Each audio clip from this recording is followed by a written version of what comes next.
Ladies and gentlemen, thank you again and welcome to this session.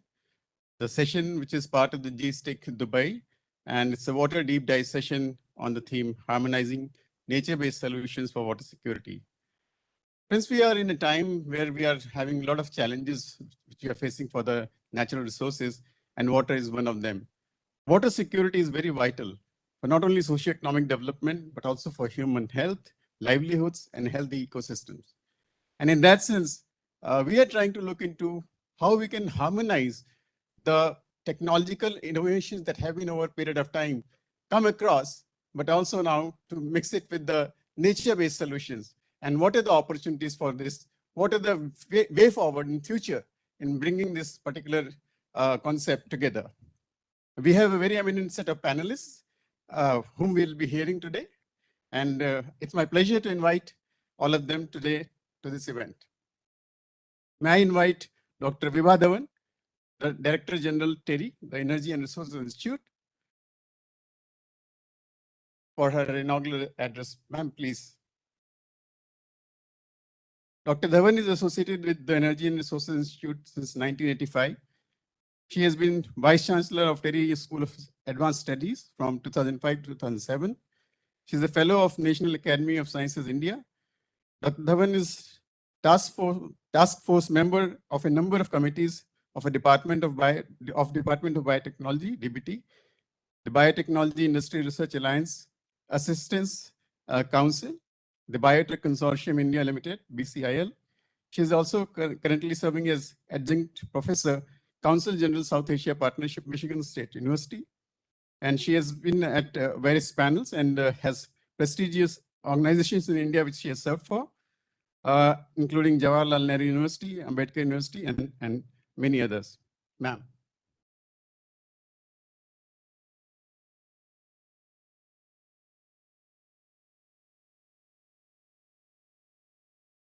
Thank you, Anshuman, for your very kind words, and welcome to all those who are present over here.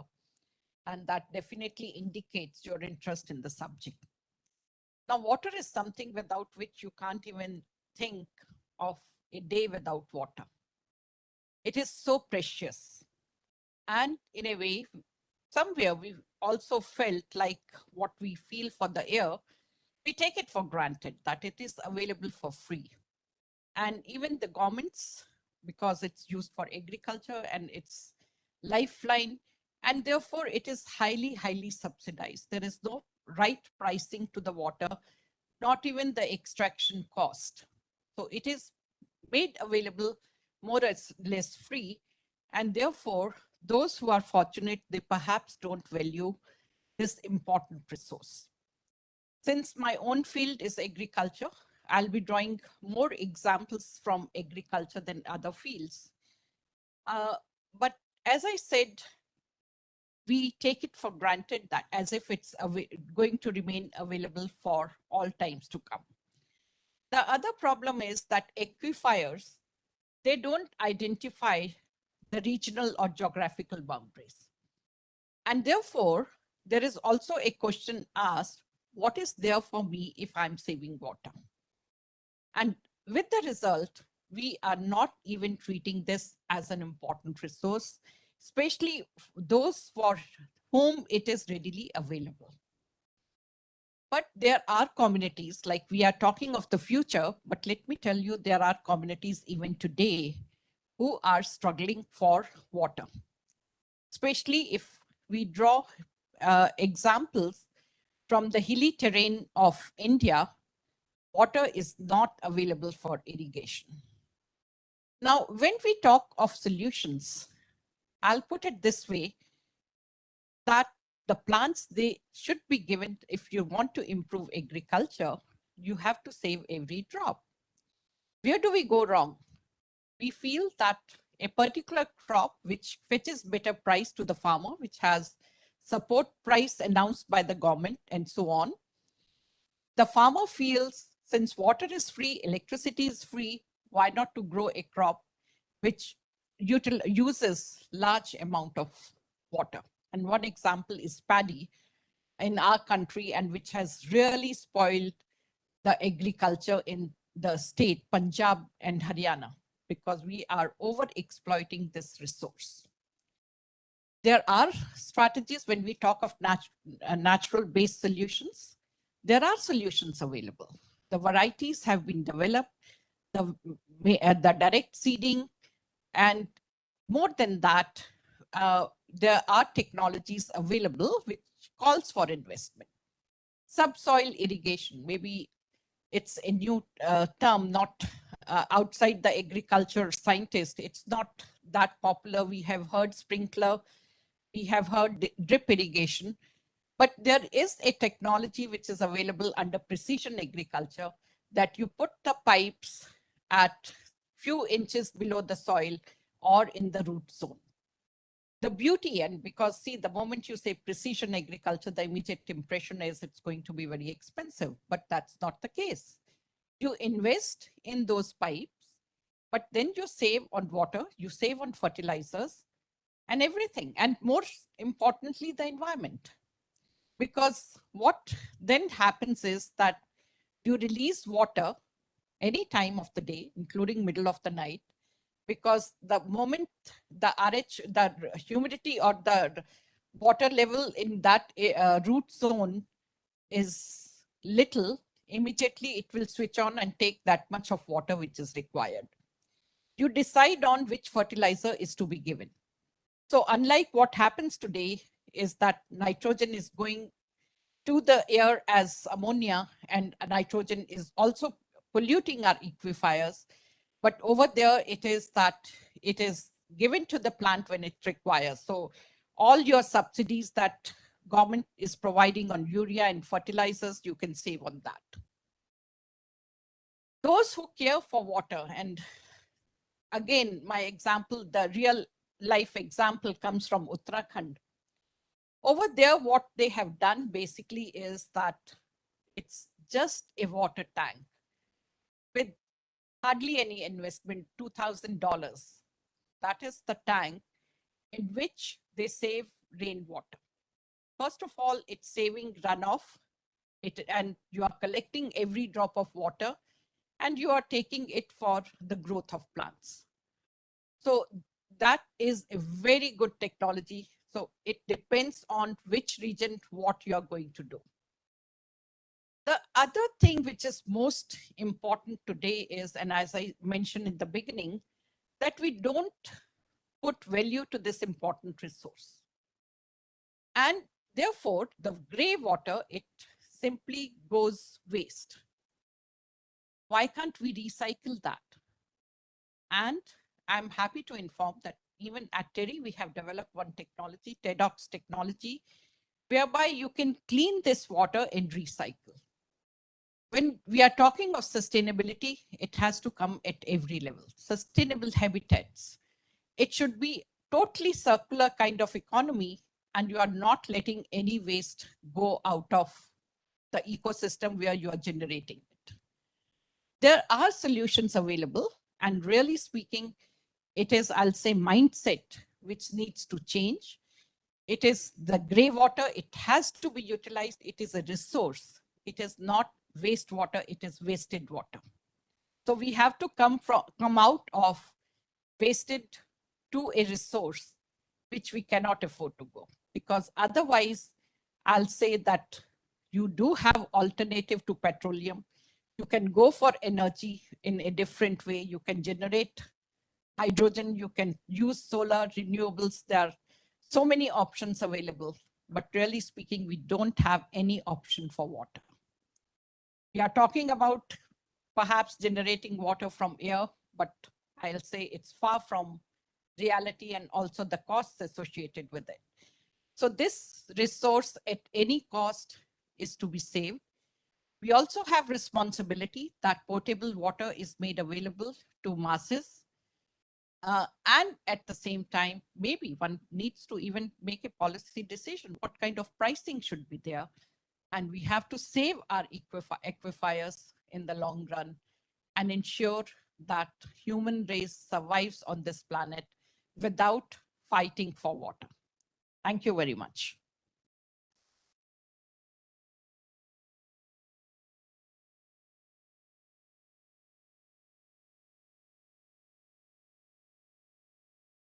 Thank you very much, Dr. Dhawan, for the insights. It's my pleasure to now invite Ms. D. Thara. Ms. Thara is Joint Secretary, Ministry of Housing and Urban Affairs. She's been working as IAS officer since 1995.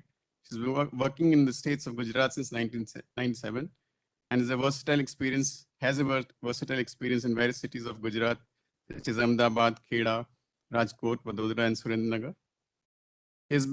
She has worked as Deputy Municipal Commissioner of Ahmedabad Municipal Corporation for approximately 2 years and has worked on a number of JNN URM projects. During her tenure as Chief Executive Authority of Ahmedabad Urban Development Authority, she has worked on the revised draft development plan of 2021 of Ahmedabad. She has completed. She has also worked as Vice Chairman and Managing Director of Gujarat Industrial Development Corporation, Gandhinagar. And after that, she has joined the Ministry of Housing and Urban Affairs as Joint Secretary. Thara.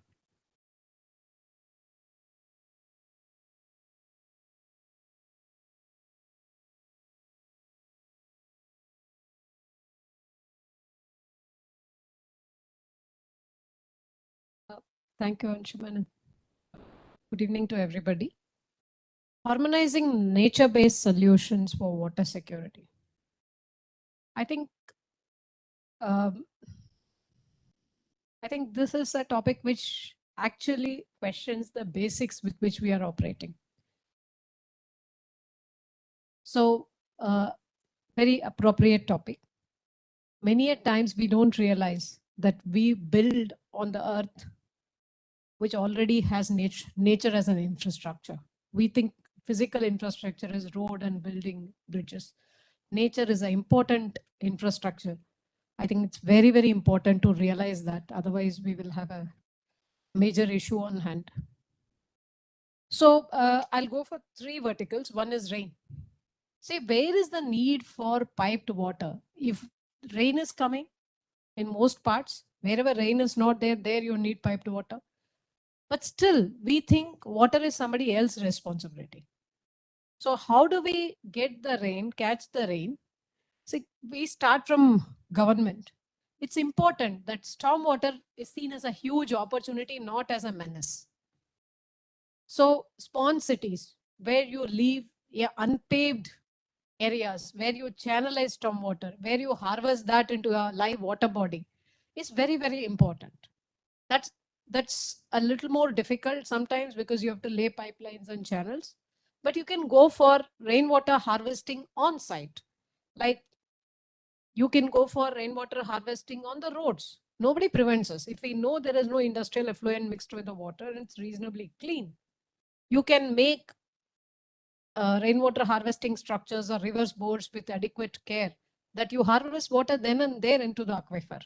So it's very important that we start. I mean, this has been started in many cities in India. Delhi is also doing it in some places. I think another opportunity we all have is roof water. Now, roof water, everybody can't invest, won't invest, etc., etc. But then we can start from government, schools, hospitals, institutions, and this is a very important thing which we have on hand, and governments can push towards this. The third thing is, Madam talked about Uttarakhand. Lakshadweep does the same. See, they don't have water and they don't have pollution either. So they have a lot of rains. They directly harvest the rainwater and use it for drinking. They build their tanks of ferrous cement and then use that water for drinking. Because, you know, you are worried about the acid rain when you harvest the first part of the water, of the chemicals, but in an island like Lakshadweep, which is just the most, favorite child of the nature, I think there is no problem like that. And directly the rainwater is harvested and it can be used. Now, when we plan our cities or when we build, the first thing we do is take a paper, white paper, and then put the map and draw the roads and other infrastructure. I think that is the biggest mistake we have been doing for a very long time. We need to plan taking into account. I'm just giving you, he talked about Ahmedabad development plan, which we did. as much you take care of where what will be built and how it will be built, we also need to take care of where the blue is and where the green is and how it will be preserved. If you don't have it in your plan, then there is no point in having grays and browns on that city. So it's very important. Here I would like to draw your attention to one long river passing through the city of Ahmedabad and two water bodies which are shown as two blue spots. Now, what did we do to them? I'm not talking this should be done. I'm talking about what has been done. This is one of the water bodies. It used to be like any other water body, a lot of filth and dirt and sewage flowing into it. And this was converted. And this needs a lot of political commitment. Our prime minister used to be the chief minister then of that state. And he literally personally supervised that this project and ensured that the water body changed. This is a 2-kilometer circumference water body. Today, this one small water body, means small by big standards, has created so much. And everybody knows heat island effect, if something can be mitigated, it is by a water body. I think we all know that, right? And therefore the temperature in this area is slightly lesser than the other areas when you have completely concrete areas. This is Kankaria Lake. If anybody visits Ahmedabad, most welcome to go and see this. It still is the same, very blue. Using planning tools, we ensured that there was a public road around it which was closed and became a pedestrian road. And it's a completely recreation zone, but around a water body. This is what earlier it used to be, and this is what it got converted to. This is the river, Blue River, which you saw. Still have a lot of work is happening on either side of the river. I mean, if you see the photographs, what it was before. I mean, this is not a perennial river. We use water of Narmada to fill it up from barrage to barrage. But still, the river has been rejuvenated. So the groundwater tables of Ahmedabad has come up. So these are important interventions which have to be done. We need to protect the water bodies and rejuvenate them. So when you're planning, see, we took up a village for planning and you see 3 water bodies. The best strategy we adopted is put green around it and put a public space around it so that nobody makes it private space. No encroachments happen. So in India, where the dense habitations are there, it is important to protect public spaces from encroachments because there is so much pressure of land. So I think it's a very, very important strategy to bring the public space and water together, weave it together. Then that gives you scope for, and in any case, your planning principles will say 5% green. Let the green be around that place and ensure that. So if you are doing that, then your green can be placed around water and it will be mutually symbiotic, having a water body and green together. And you know, the high tension lines, those are areas again which can be used for having pedestrian pathways and surrounded by trees. And again, you plan around trees, don't plan removing trees. See, you can build any amount of infrastructure if you have cement, money, water, and steel, but you can never grow a tree of this size in 1 year. So it's important to retain the trees. In Delhi, nowadays, what we are constructing, we are transplanting trees, but still one of the latest projects which our Honorable Prime Minister inaugurated is Defense Officers Complex. And there were so many trees and the whole building complex is planned in such a manner that all the trees are intact today. So we had trees which are 100 years old with a building which is 1 year old. That's what we need to do. Means retain the first nature's infrastructure layer as the first layer of your planning. That will help. And can we go for more green, less gray in cities? Yes, we can do that. But where is the land? Everybody will say, where is the land? Especially in India, in cities. If you really calculate the amount of land with government in India, it's crazy. Government means I don't mean government owning land and keeping, but there'll be some department, some here, some department there. All the roads are, of course, public property. There will be some ministries or departments or government offices, and they'll have huge backyards or open spaces. Now, what are they? See, thankfully, the geography or the boundaries are not there for oxygen from trees. The trees can be grown in a private land, but still it can give the oxygen to the public. So I think it's very important to understand this and bring in the nature as part of planning and give in a city, there will be very poor people, there will be very rich people. Rich people would want to stay in farmhouses. Their area would be big They will build small bungalows and then live in that. But they will put the green into their space. In any case, they're going to do that. Why not make in such a manner that they create the green lungs of the city at their cost and protect the city? Again, an innovative way of bringing nature back to the city. I think we need to think like that. So another thing is, as I told you, you need to look up. I mean, people need to understand cities. Cities are not spaces. They're live functional entities. Now, looking at them very clearly to see where is the land available. You must be using dump yards, which are thousands of acres or hundreds of acres of land.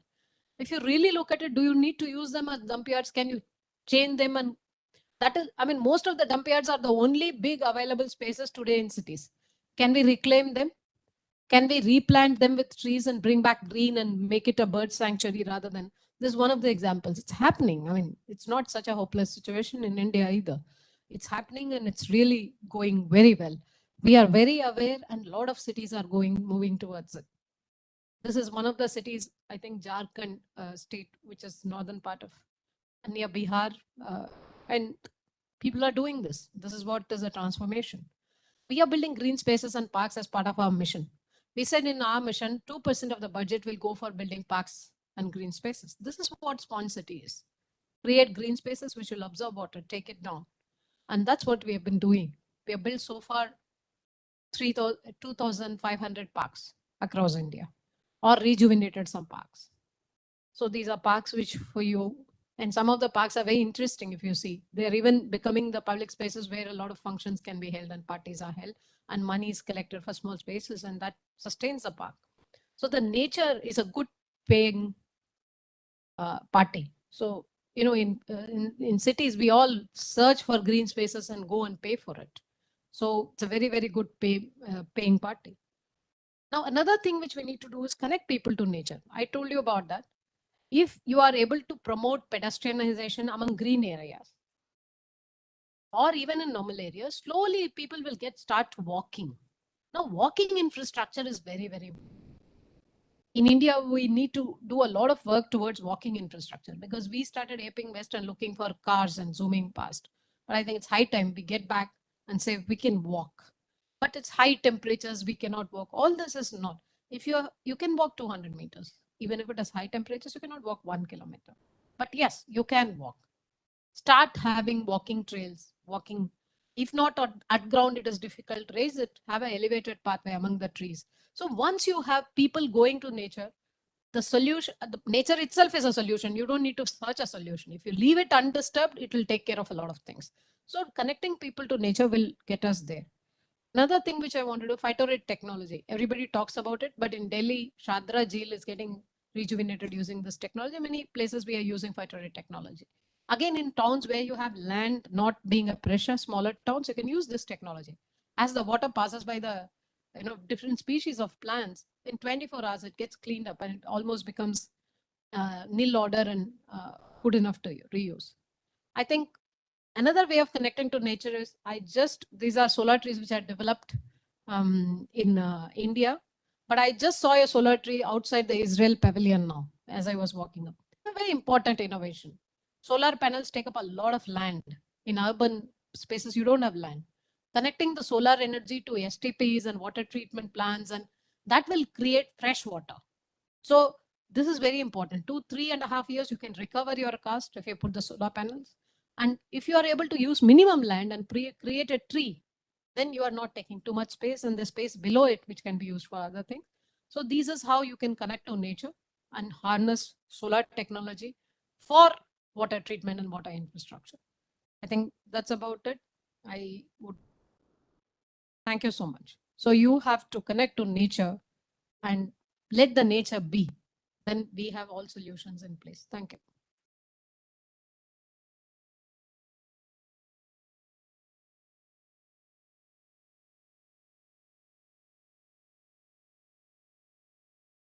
Let the nature be, yeah, indeed. And I think connecting with the nature is something that we have to learn, and rather than exploiting it, I think that's where the solution lies. Thank you very much, Ms. Thara.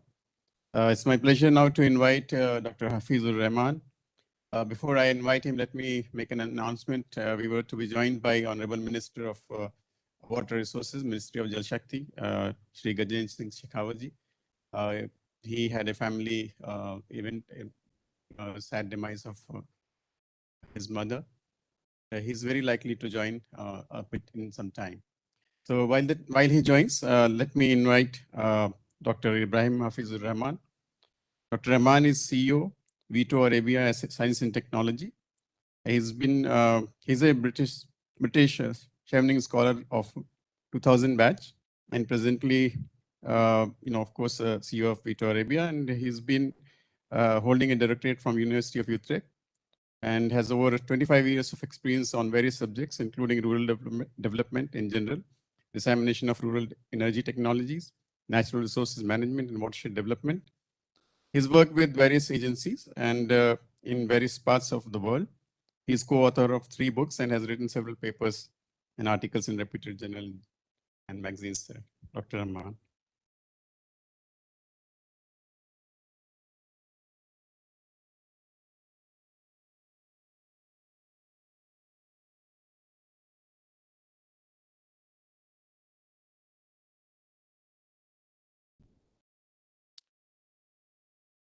Good morning, good afternoon, good evening. Thank you, Anshuman. Pleasure to be here. Pleasure to start from where Ms. Tara left, which is coming close to nature, thinking of nature-based solutions. And while we were debating on setting up this water resources session as part of GSTIC, because in GSTIC, water is one of the pillars that Vito focuses on. And a major chunk of it is happening in the Belgian pavilion. But for this specific deep dive, we chose the India pavilion, and not without reason. Nature is very much integral to the thousands of years of history in India. Nature-based solutions is something which is closer to the historical, to the cultural context of the country.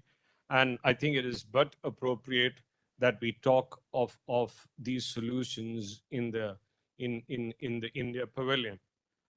Starting from that, I think specific examples you just saw, and you also saw the need and how best it can be done. I just want to make a few points. The first one is that this debate on gray hardware and gray solutions and nature-based or green solutions is important, but is not exclusive or exclusive amongst each other. Whatever gray infrastructure is there, is required, is necessary. Specifically, when you talk of scale, and you talk of scale of the kind that we talk that we see in India and several other countries, where the population density is pretty high, where the rate of urbanization is very high. So there you do need a lot of gray infrastructure. But yes, the gray infrastructure can easily be meshed with, can be integrated with the green solutions.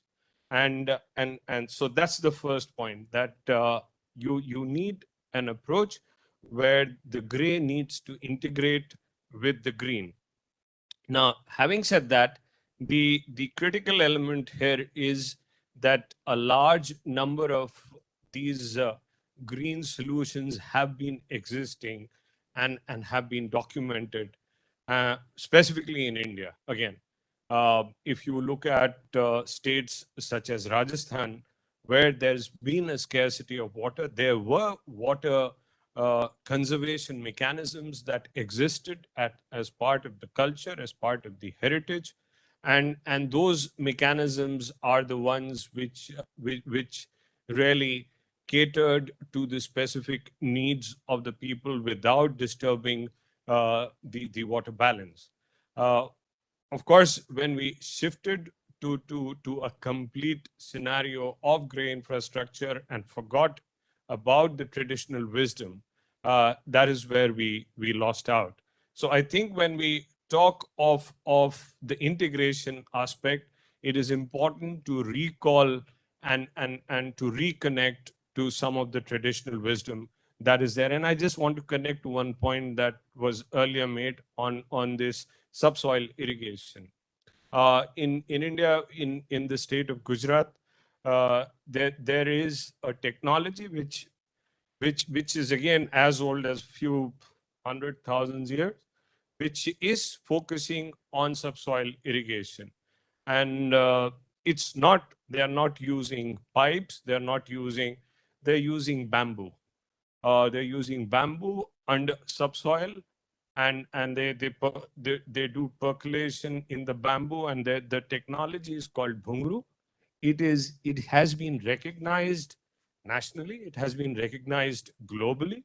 It basically builds on the traditional wisdom.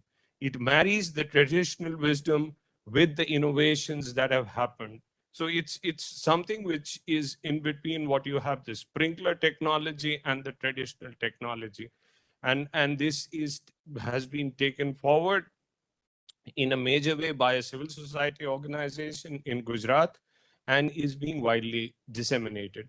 So it is these kind of solutions that are really required.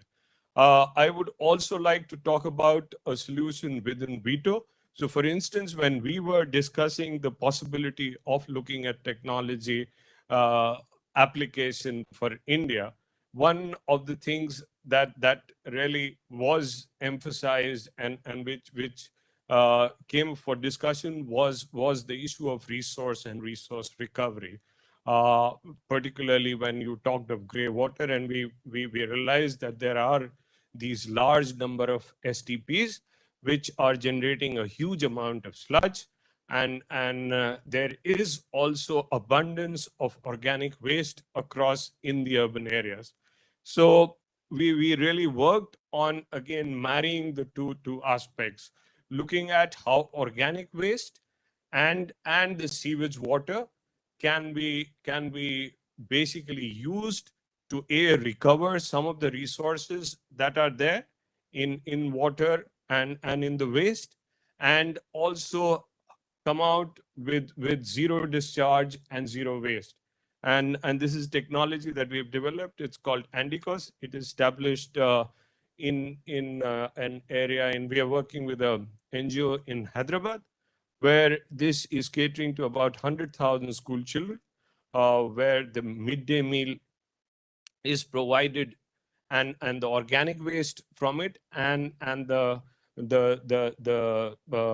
untreated water or the sewage water, the flux is increased, and the concentrated water and the organic waste are combined to generate methane, to which is which can either be used for cooking or could be used for electricity generation. In this case, being used for electricity generation. So these are the kind of solutions that are essential, where you are having a marriage of nature and the natural resources with the technology innovation that is there. Of course, in the earlier example that I gave of Bhungru, there they are using the water extraction using solar pumps. So there is a fair amount of innovation in terms of the technology, using modern technology, modern extraction methods, but also conserving and preserving water and changing agriculture practices. So these are the elements which are essential, and we have a very distinguished panelist here today, and we look forward to hear from them. Thank you all for being here, and thank you to some of the distinguished experts who've come from other parts of the world. Greatly appreciate that, and let's have a good discussion. Thank you.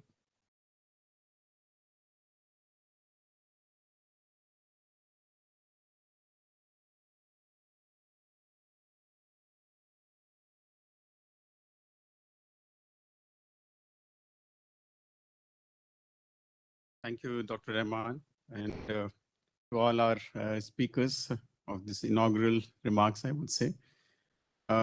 indeed a lot of insights and a lot of future vision, I think, which requires to be integrated as far as nature-based solutions are concerned. Let's deep dive into this entire concept, and I would like to highlight a few points this particular presentation.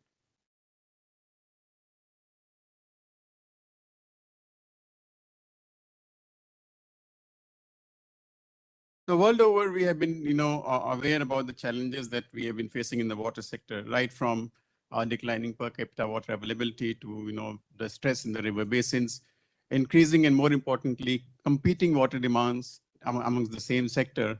The resources are just the same, but the demands have been increasing over a period of time. We have actually overexploited our resources, especially the groundwater.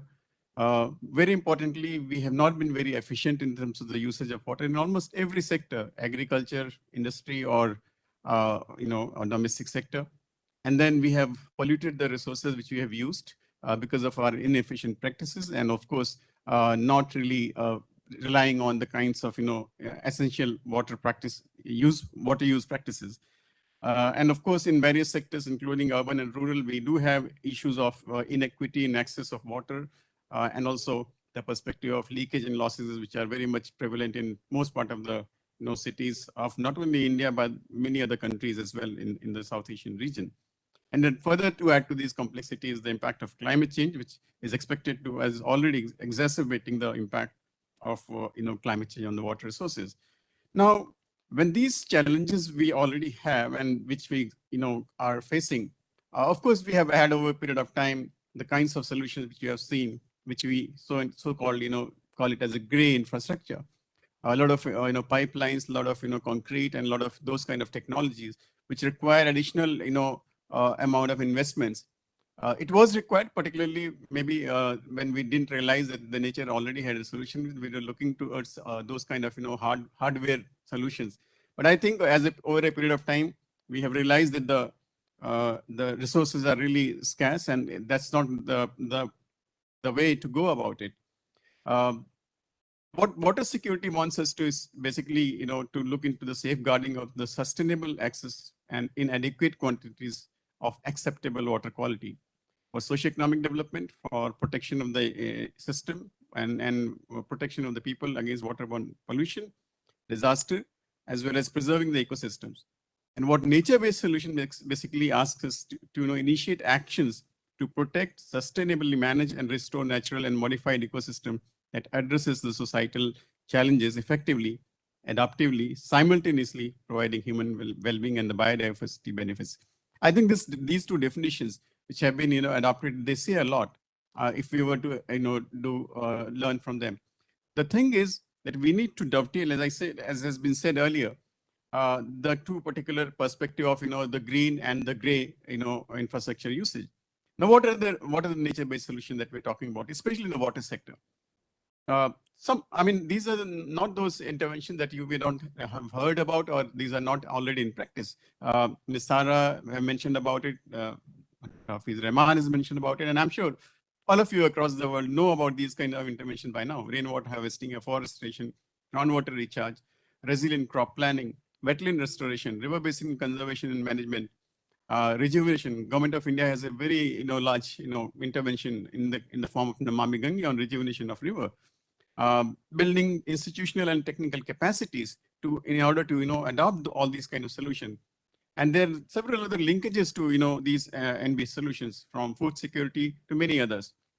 Now the point is, how are we looking into distinguishing them in the form of whether we are putting too much of hardware infrastructure, the gray infrastructure in intervening with these kind of solutions, or are we going towards those natural ways which are probably even more cost effective? And it's just that we have not looked into that, or probably not realized that there are possibilities of dovetailing them. And as Dr. Rahman said, I think the time is to dovetail the two and see that we come out with a very optimized solution, which can give us the same benefit, or probably even more, but at much lesser cost. Now, this is I like this particular diagram, which is from Nature Conservancy Australia. forest protection, restoration of the, water bodies, smart agriculture, restoration of the wetlands, reliable flow from the, cities, and of course, managing the wastewater. I think these are some of the key challenges and therefore also the opportunities in the urban domain. So right from the source where the water is coming, where we are actually having deforestation, where we actually have affected our soil, where we have not had a very efficient, let's say agriculture, there are a lot of agricultural runoff going to the cities, and also the wastewater which finds a way to the cities. All of these are opportunity for us to convert them into solutions which are much more sustainable and nature-based. And there are various opportunities and there are various kinds of options which are available for addressing these. Now, what are the challenges? I mean, in the water sector, the desired financial investment over a period of time historically has been outpaced by the actual financial inflows.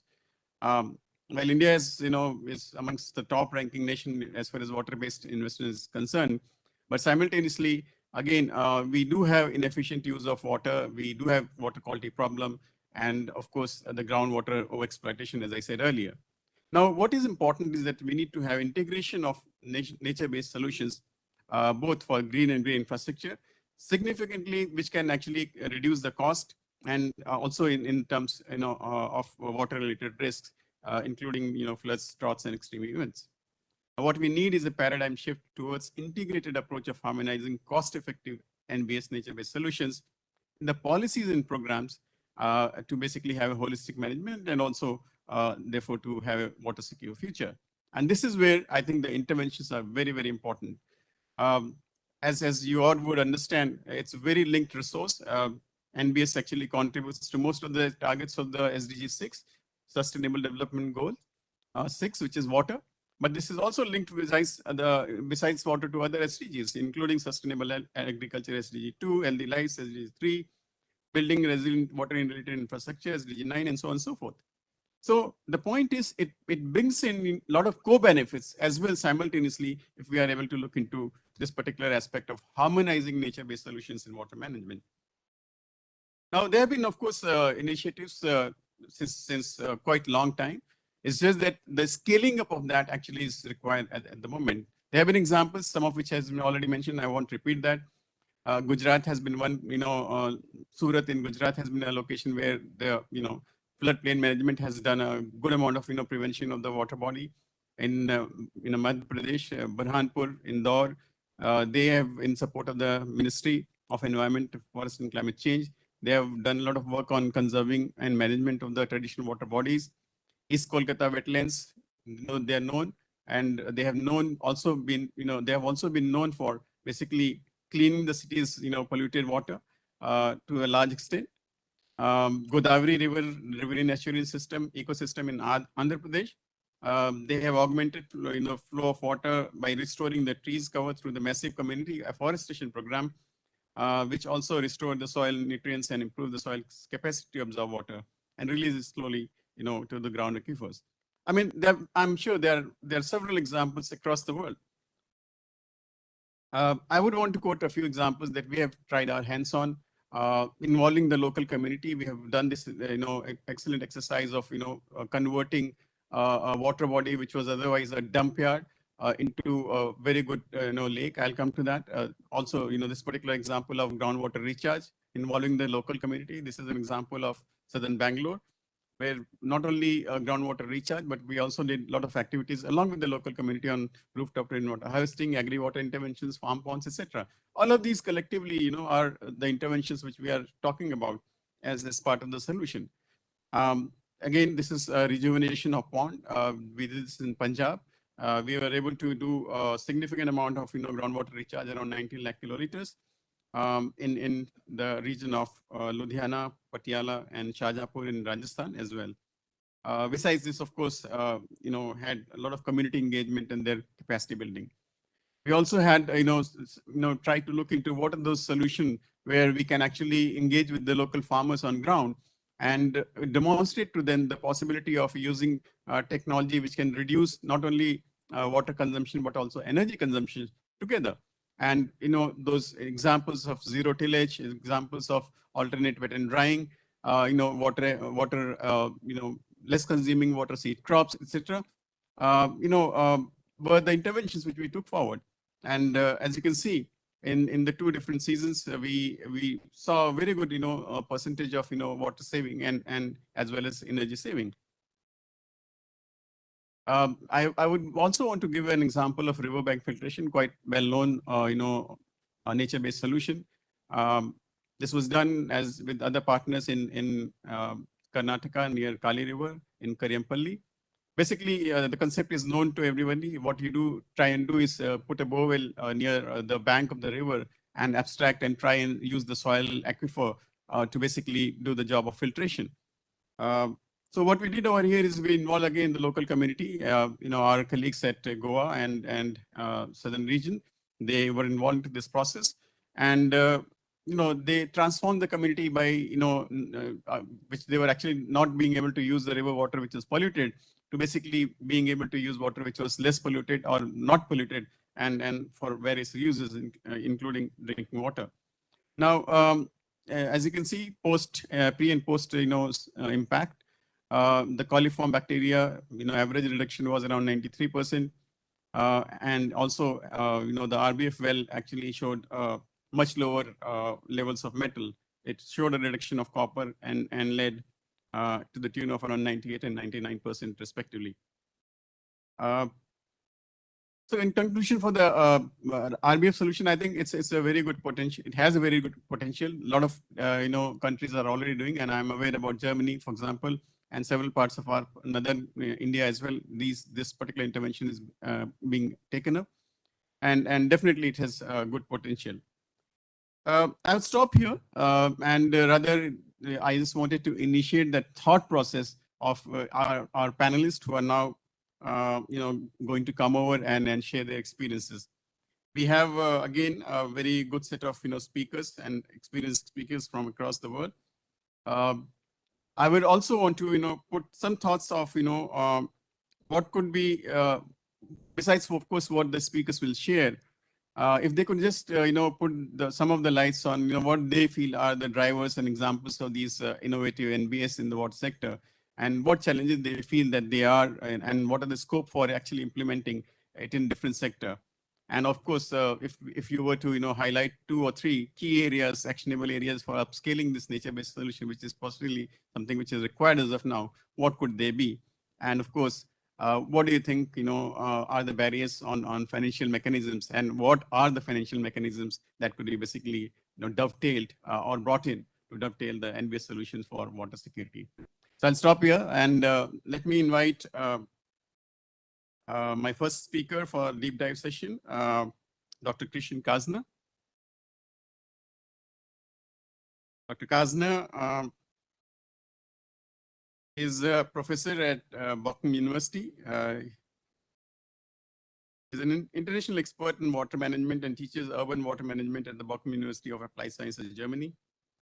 Christian has more than 25 years of experience in water industry and has worked as lecturer, team leader in water research, international project manager, consulting engineer. His expertise in water includes integrated water resource management, alternative water sources, and water stress mitigation, industrial water management, and water recycling. He is an active member of Water Europe and served till 2020 as editor of IWA journals, Water Science and Technology, and Water Science and Technology. He has vast teaching experience, and at his highest level of education is expected to be very helpful in terms of holding teaching curriculum more efficiently and efficiently. Prakazna.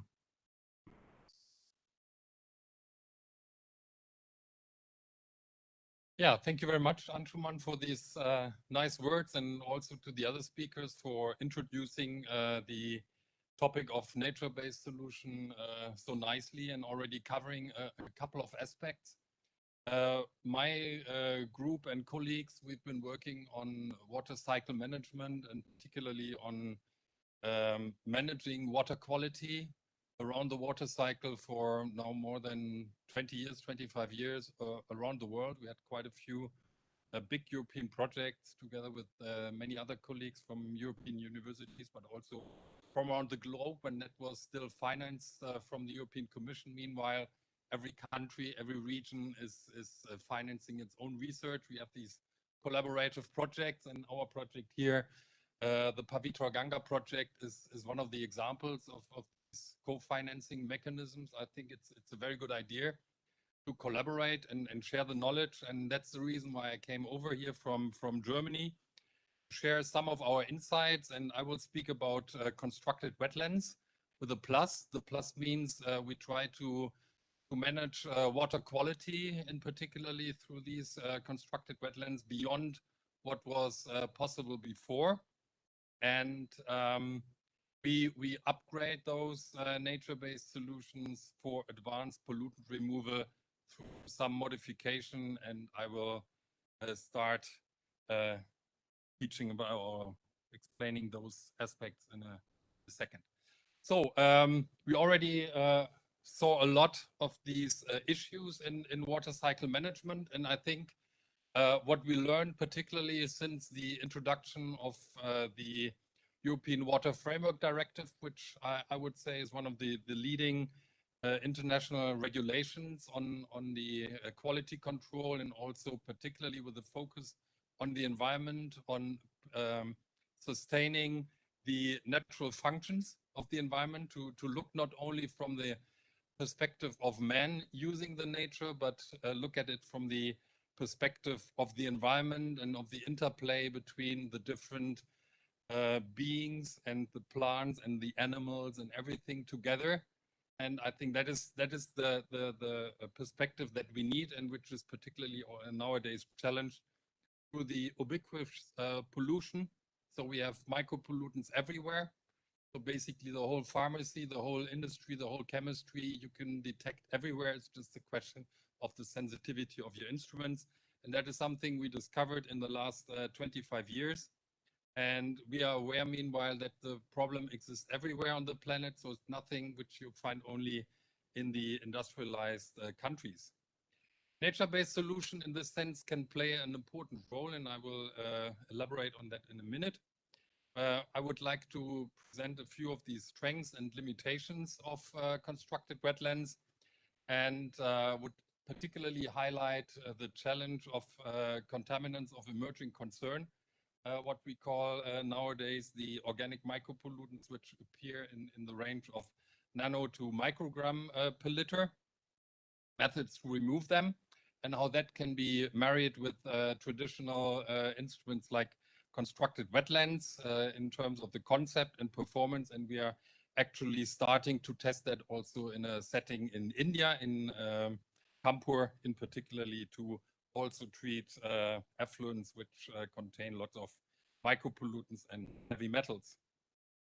If we look at previous projects we had, and I was coordinator of a large project which was called Reclaim Water, which dealt with water reclamation technologies, we can identify a couple of principles in managing the water cycle normally, and that's something which we learned from many locations around the world. Australia, Singapore, California, and a few others are prime examples of that. It's a multi-barrier principle.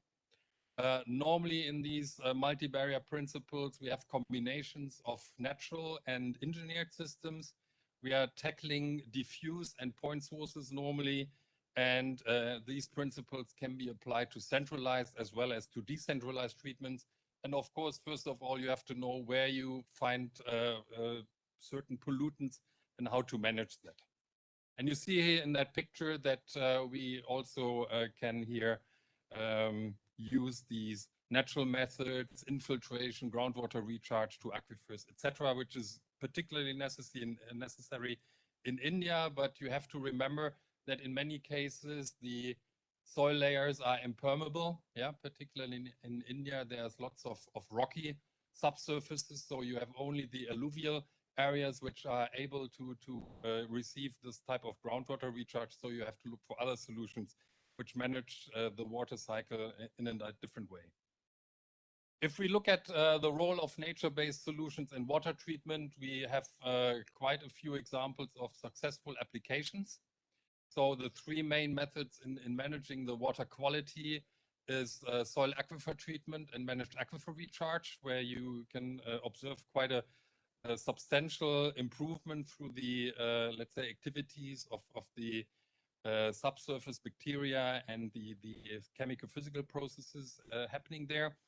Then bank filtration, which was mentioned and explained already quite a lot, and I would like to elaborate a little bit more on constructed wetlands.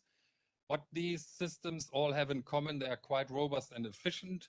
They have an ecosystem function. I think that is really important because you need that for your biodiversity. And we call it kind of green infrastructure, but that again is quite an anthropocentric perspective on the problem. If we look at contaminants of emerging concern, and that is from a paper which I produced for the European Commission in preparation of the update of the Urban Wastewater Treatment Directive, which is ongoing in Europe. We have a broad range of emerging pollutants, trace organic chemicals like pharmaceuticals, endocrine disruptors, and all that, microbial hazards, and we are just living through one of these microbial hazards on a global scale right now. We have the microplastic issues. We have a growing pressure on the efficiency of our antibiotics through antibiotic-resistant genes and bacteria, which are proliferated through the water cycle. So there are lots of questions how to tackle that, and we have point sources as well as diffuse sources that is still not fully covered. So there's a lot of work to be done in the years and probably decades to come. If we look at constructed wetlands, we have a couple of strengths. And the main strengths, of course, being an undemanding operation and a relatively simple and flexible design, along with a low energy demand and a good removal of a broad range of compounds, while we have a large footprint. And that is maybe one of the first answers of the challenges. Normally, these nature-based solutions are less intense. Yeah, and a country as densely populated as India, still growing. When I came the first time to India in '96, the population was below 1 billion, while we are reaching close to 1.4. So you can imagine how that increases the pressure, particularly also on the natural environment. And normally it also has quite some pretreatment requirements, and it has limitations in control of these compounds, which I mentioned earlier. So if you look at the mechanisms for the pollutant and pathogen removal in constructed wetlands, they are mainly, let's say, dependent on the way you operate your system. You can remove these standard compounds we used to measure already 50 years ago. But meanwhile, we know a lot more about other compounds, and India particularly is challenged by lots of heavy metals, but also trace organic compounds, and they are only partly removed. For this, normally you can modify those systems, and we're testing that in another project before, the Aquanis project. And there you see in these two figures on the right side that the conventional soil-based system, this is a so-called retention soil filtration system, which is a special form of a wetland. You can increase this performance dramatically through the addition of activated carbon that, let's say, substrate or soil material. And you see here, you can bring up, for instance, the removal of DOC from 20% to up to 90% and more. We also tested in a previous project the effect of ozonation, but you know, ozonation provides only partial oxidation, and you're left with lots of let's say, metabolites or partially oxidized products. So we decided to go for our constructed wetland plus system to Absorbance, which basically allows to remove those compounds from the water cycle and to modify the wetland accordingly. Here in the example, you see there are different layers added, and the first layer has some addition of biochar, which allows a better breakdown of the bulk organic compounds, in particular, so stuff you can easily biodegrade. Then you need some pH control to make sure that heavy metals are precipitated where possible. Those which do not precipitate are adsorbed to zeolites, and as well the GAC layer is added to remove the micropollutants. We will test the system in several locations, particularly in Kanpur also, as I mentioned before, and we are looking forward to see those results. So let me summarize briefly. nature-based solutions, from my point of view, have a very high potential in water quality management. We have conventional constructed wetlands, which feature a range of advantages, but they cannot remove those CECs, or only partly. Through substrate modification, you can tailor that to a very specific condition, and those, let's say, design aspects is what we are currently looking into. And I would say for the future of humanity and for the future of our planet, it is really important to use these nature system in a very smart way. In India, for instance, you have everywhere these open systems, the nalas.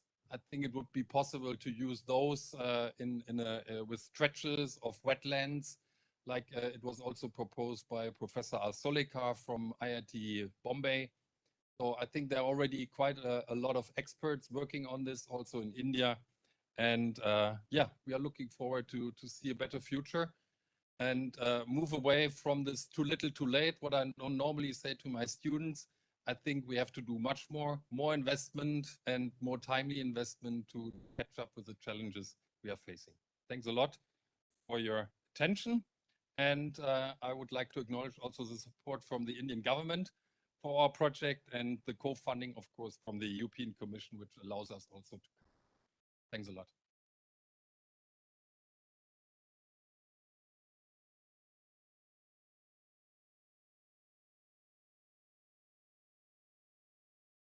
Thank you, Professor Kazner. I think the examples were quite really encouraging. And I just hope that we are able to scale them up with the partnerships and, the dovetailing, as I was mentioning earlier, with various cities.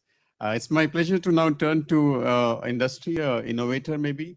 Ms. Naveen Mathur. He's Chief Executive Officer of Mathri Aquatic Private Limited. Ms. Mathur is a part of Make in India company whose product Meghdoot has been approved by the Ministry of Jal Shakti through the Mashelkar Committee. And the company is participant member of United Nations Global Compact and Committee. The company is also has a business strategy.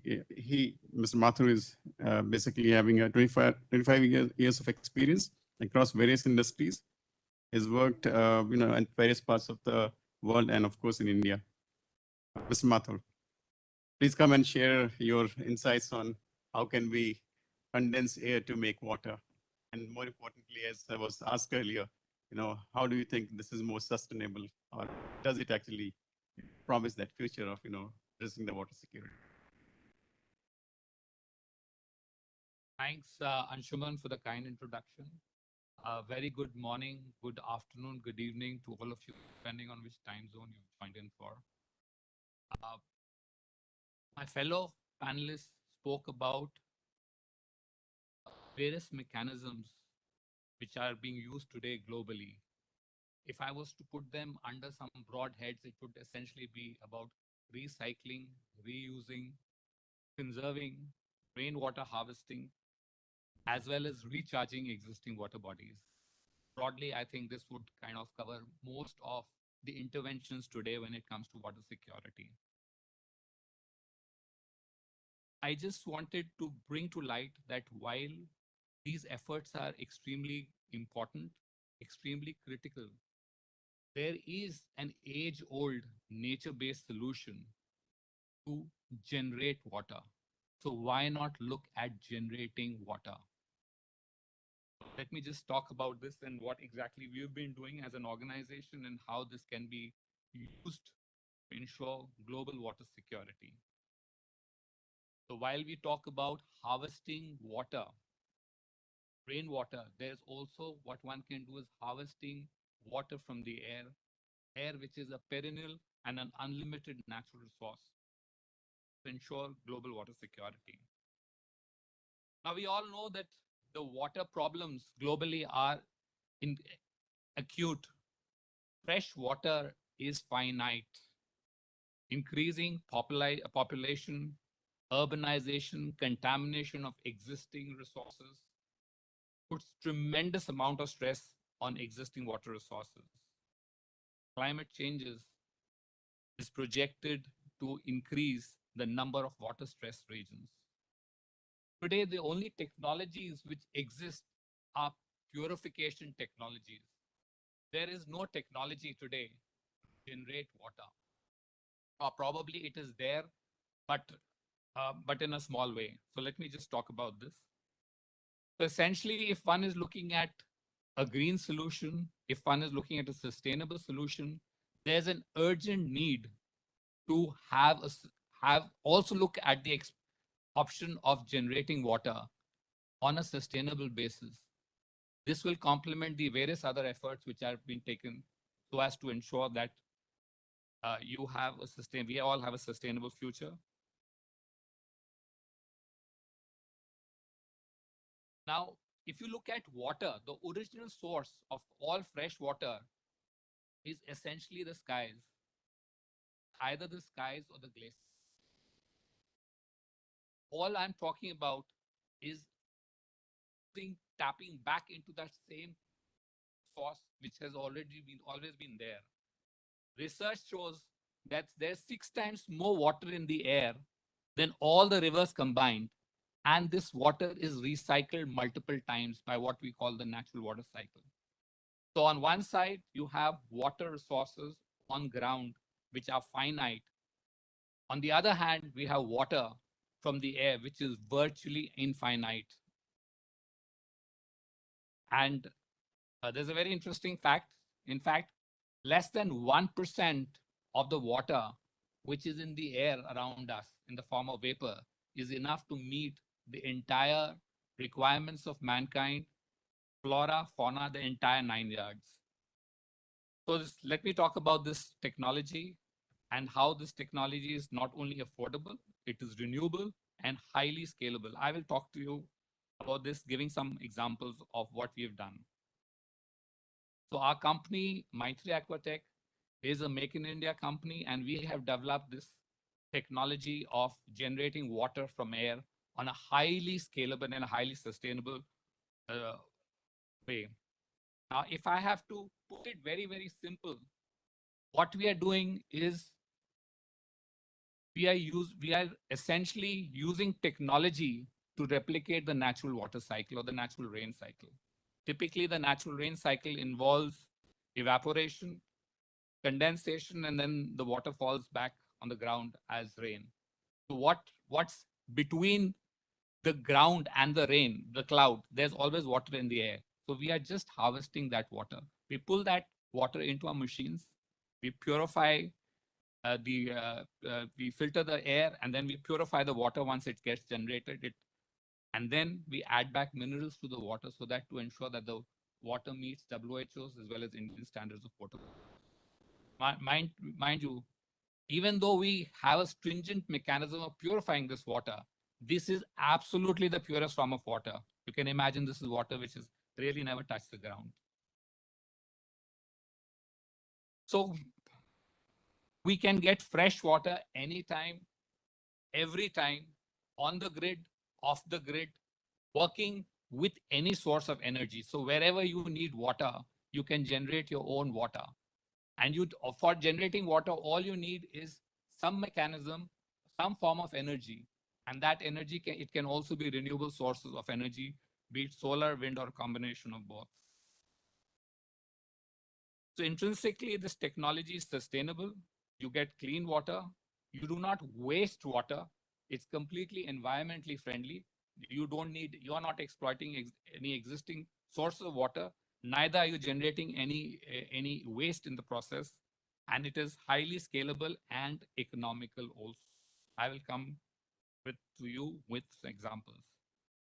So this technology can guarantee water security because the entire process of having water is now controlled in your own hands. Today, if you ask, people around the world, people would, in terms of how's the water situation going to be for a particular year, they typically look up to the skies and say, if we have a good year of rains, it's going to be a good year.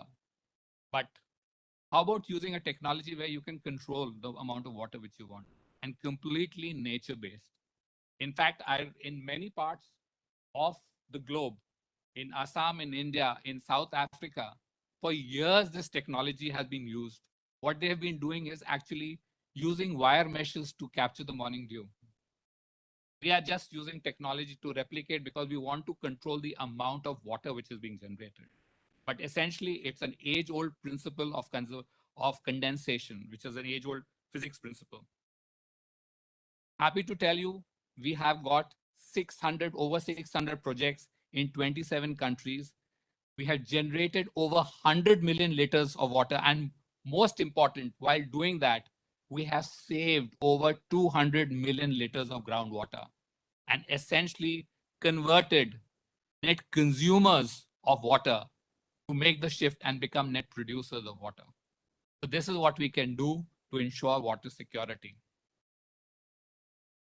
We talk about renewable power. I'm talking about renewable water for a better climate, for communities, for countries, for the planet. Let me just give you some examples, working examples of what we have done. And I'm sure this is something which can be replicated in other parts of the world. We have created water infrastructure. Now, what you see, that kiosk is the world's first water from air kiosk, which is being deployed at a railway station in India, in Secunderabad in India. The idea behind that is, it is in line with our Prime Minister's vision to conserve water. It is in line with the objective not only of generating water, but also providing employment opportunities while doing so. And we have done this by installing this in the railway station.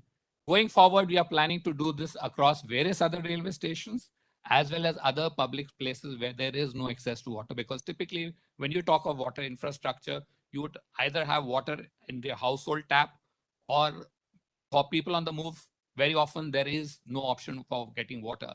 You would probably land up buying expensive bottles. So this is something which can be done. In communities, we have worked with USAID on a PPP model within the city of Visakhapatnam, wherein we have installed a mobile water from air kiosk. And this water from air kiosk not only generates water and gives water at an affordable price to the community members, especially bottom of the pyramid as well.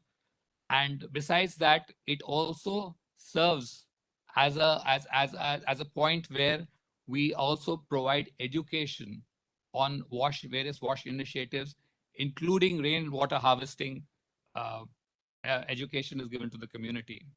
Now, going forward, we are working with the Berkeley University to extend this to various villages to make villages smart, so that there's a program which they're working on, essentially, so that while we talk about cities becoming smart, they're looking at villages becoming smart, and that's where we are partnering with them to see that villages also become smart, using smart technology, using efficient technology, at least to meet the potable water requirements.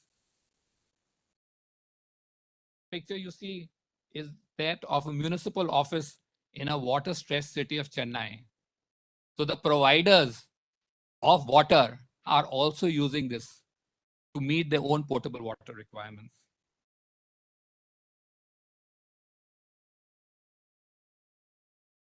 Next, this image is what Amazon, Microsoft, various global corporates, as part of their commitments towards a sustainable environment, are using today. They are using this to generate water for their own campuses, to meet the potable water requirements, to meet the requirements for cooking, for their warehouses, for their staff.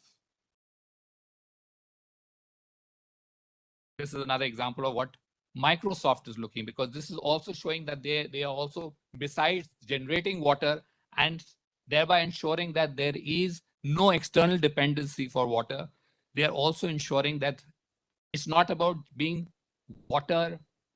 meeting water requirements, but actually being water positive. So they're making the shift and being water positive by adopting this innovative technology. This is another project which we have done as a part of a corporate social responsibility in Rameshwaram, where this has been installed to meet the water requirements. We are working extensively with Bharat Electronics and Defense to ensure that water is available through Meghdut in remote locations where there's no other source of water.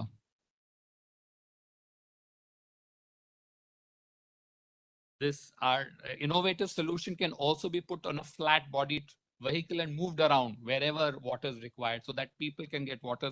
So essentially, it's an excellent option for ensuring water security even at times of any natural disaster.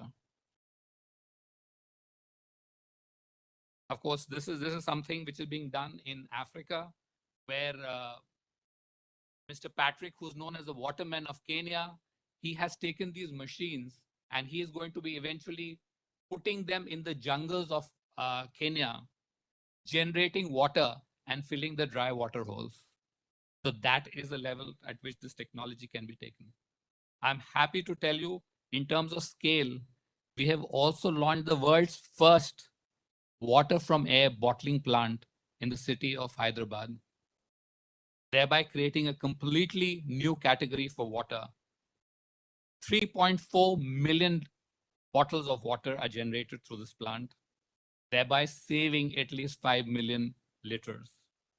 And as I speak, the BIS authorities in India have approached us and have told us to take it across this initiative to various other regions so as to ensure that they can conserve water. So I would say, like this, they say every drop matters. So while there are so many other efforts being taken, this is yet another way in which one can conserve water, purely nature-based, and ensure that there is complete water security. In terms of water quality, the proof of the pudding is in the eating. So we have all the gold standard in terms of certifications, whether it be BIS in India, the BIS certifications, the FSSI.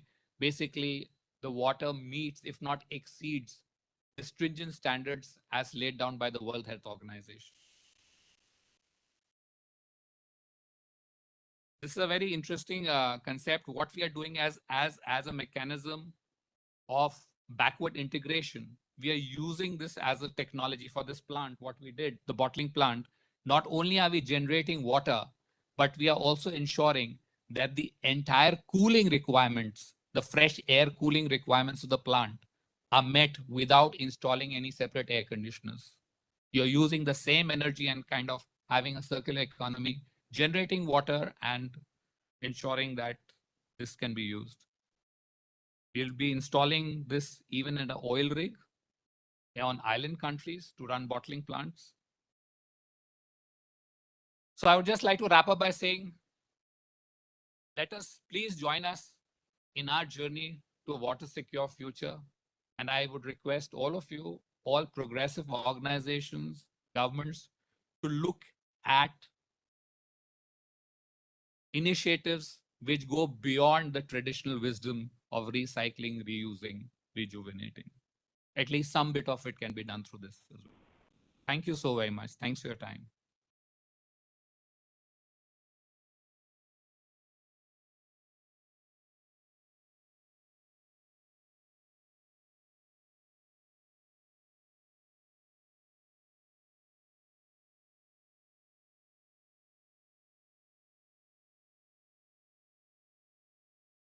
Thank you, Ms. Mathur.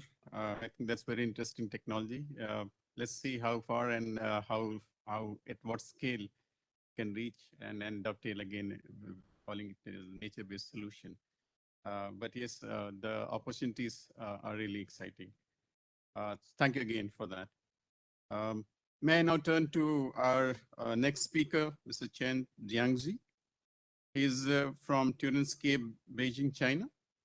He's a registered member of Institute of Landscape Architect of New Zealand and has worked in the field of landscape planning and design in China. He's particularly interested and experienced in the areas of sustainable landscape design and ecological infrastructure planning.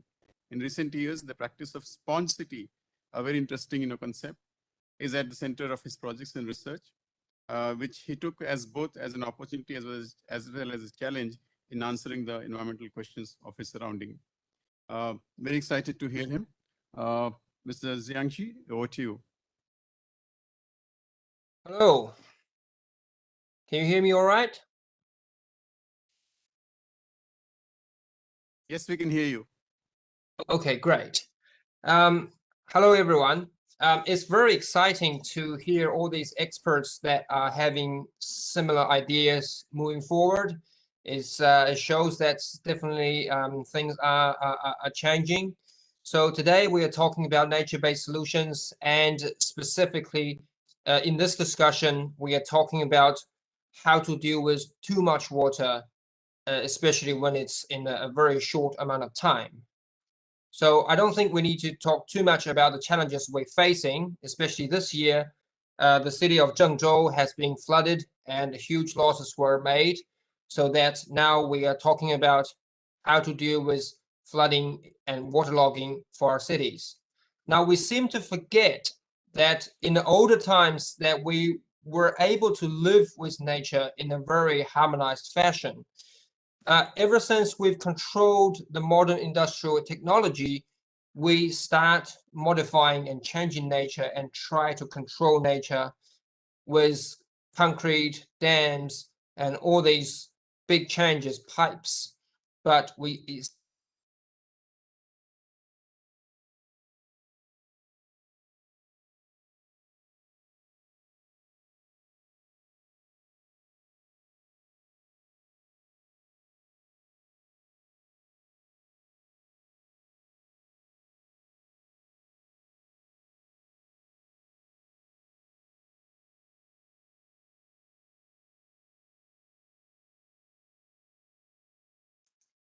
Mr. Chen, we can't hear you.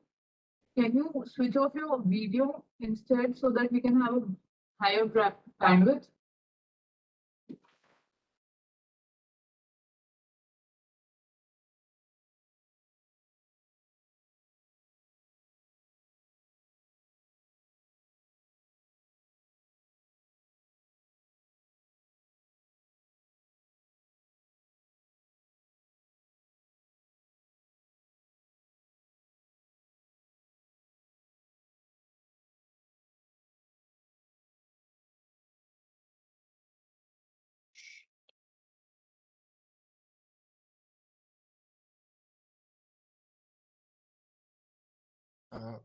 got cut off.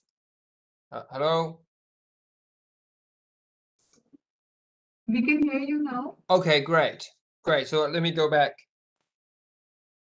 Great. Thank you. Okay.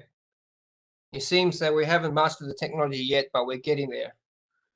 Okay, so what we are proposing in order to do I'm not sure where I got cut off, but in order to implement these nature-based solutions, we propose 3 key challenges that we're facing.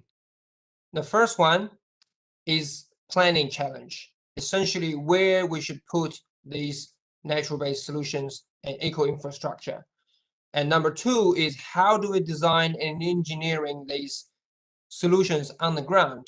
And third is that how do we advocate for these new methods and technologies so that we can change the way people are thinking, especially our decision makers. So to answer those challenges, we also have 3 levels of actions. Number 1 is planning, number 2 is design and engineering, and number 3 is campaign for policy changes. Now, action level 1 is to plan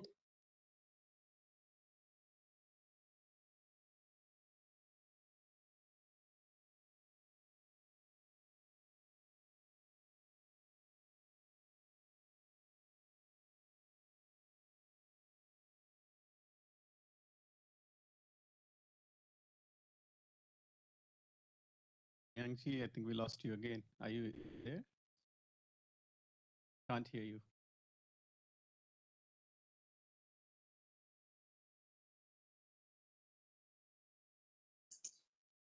Mr. Chen, we lost you again.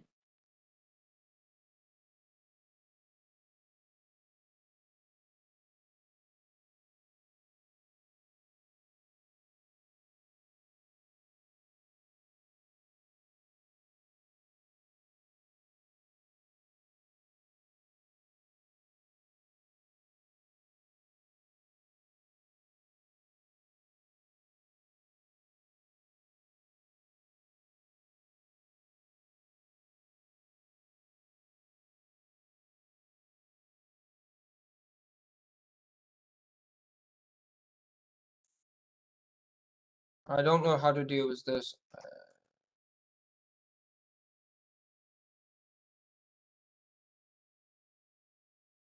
You're back. Hello. Now we can hear you. We lost you. Maybe you can switch off your and continue. Sorry. So where did I get? So you are at action level 1, planning green infrastructure.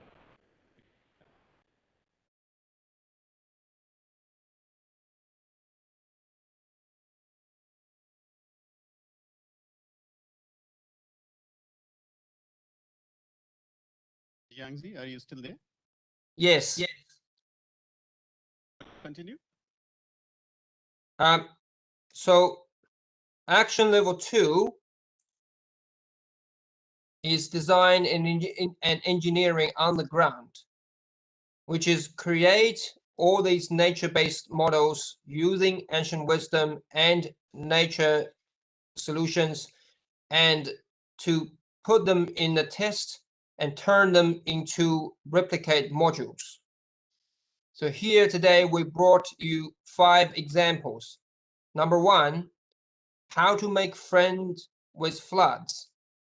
So instead of having a gray bank around our rivers, we propose changing them into parks and green spaces. And this is what we've done in Yongning Park, Zhejiang, China.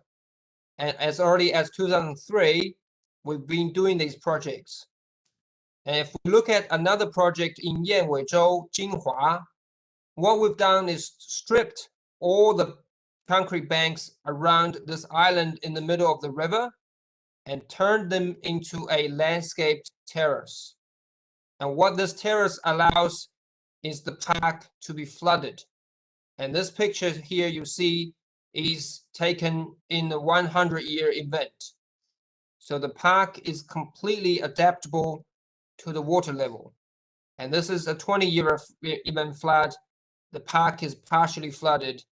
And when it's dry, it's back to a normal park that serves the city and the people.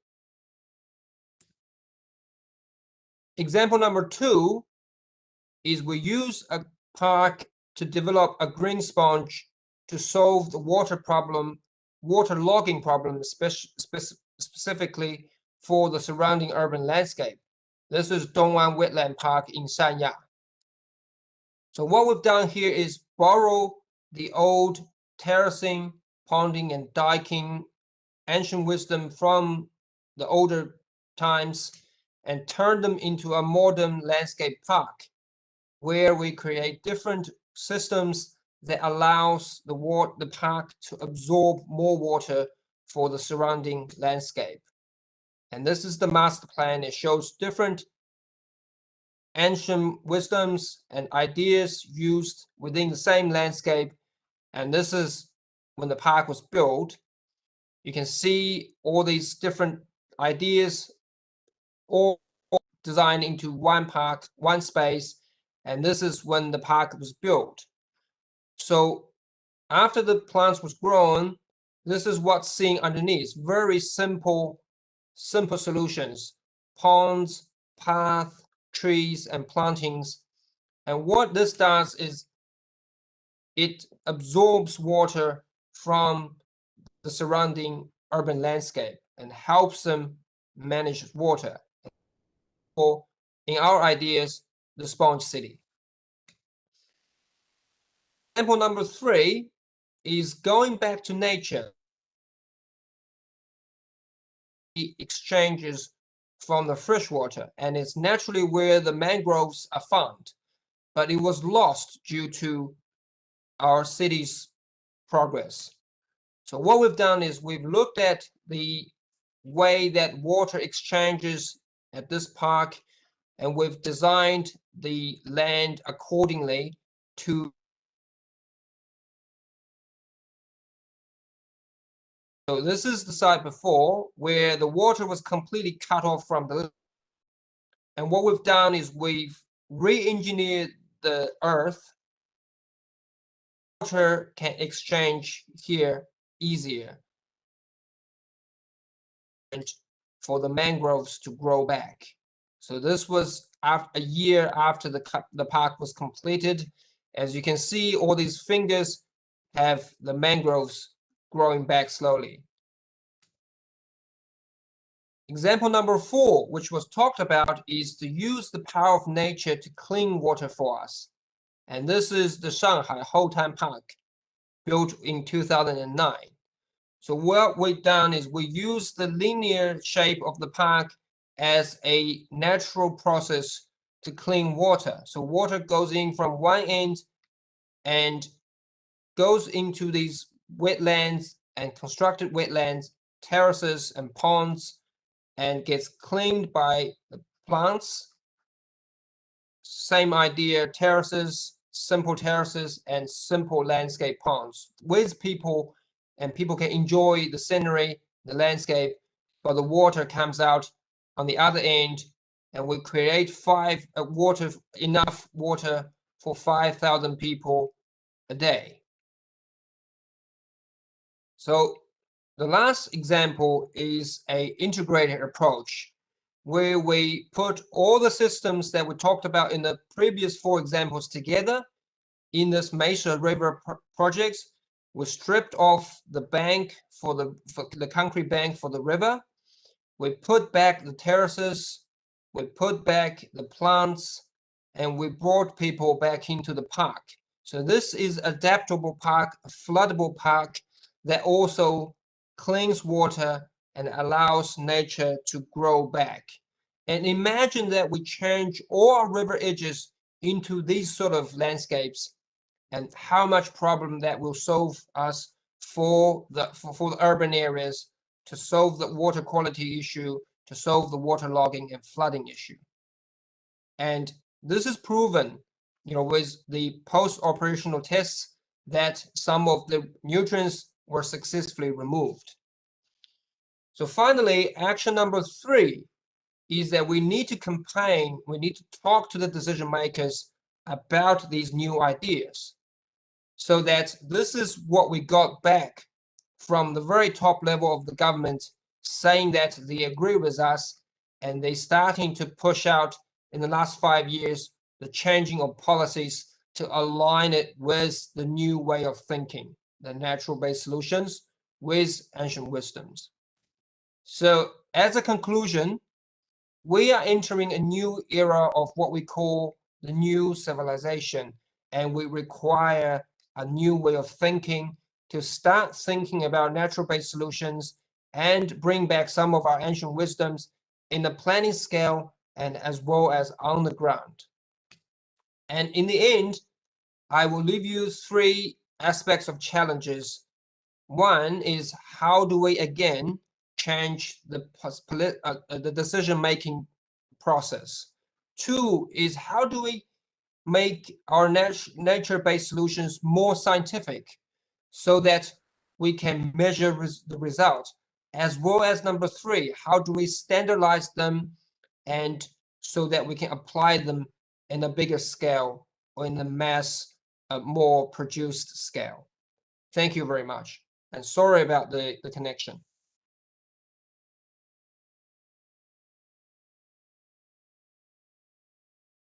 Thank you very much, Mrs. Jan. I think the examples are quite very well, conceptualized, and we just hope to see more and more of this across the world.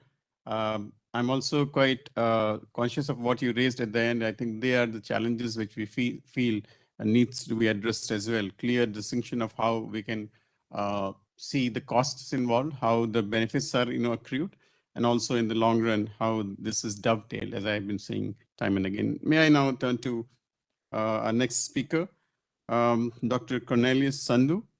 He is a Faculty of Civil Engineering and Architecture at University of Applied Sciences, Dresden, Germany. He's a senior researcher and lecturer in the Faculty of Civil Engineering at university, and in the same university, he is having more than 16 years of experience in the field of RBF-based water supply in India. It'll be great to hear Dr. Sandhu. Over to you.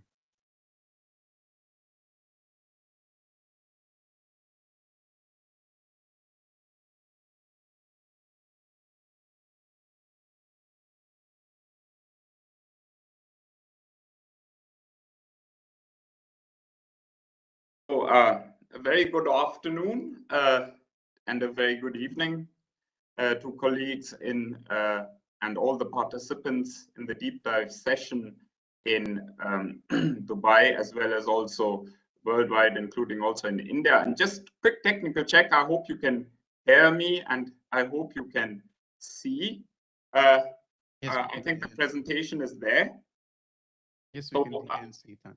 Yeah, thank you, Mr. Anshuman. Thank you.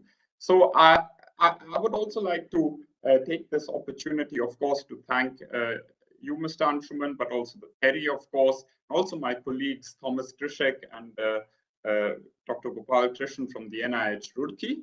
And in this slide, we have a picture of Haridwar. Haridwar has a very high significance in India. It is also, of course, very high religious significance, but it is also one of the most important, I would say, one of the most very sustainable bank filtration sites in India, on which a substantial amount of research has been done in the last 15, 16 years. So I would today like to talk about RBF as an element of nature-based solutions in Europe and in India. Just give you a few examples. Talk about some of the demonstration of RBF, especially in North India, and also discuss how in future what would be the course of action within a science-based master plan and how it can be thereby propagated in India. So I think I would not talk too much about RBF. Mr. Anshuman already correctly explained it.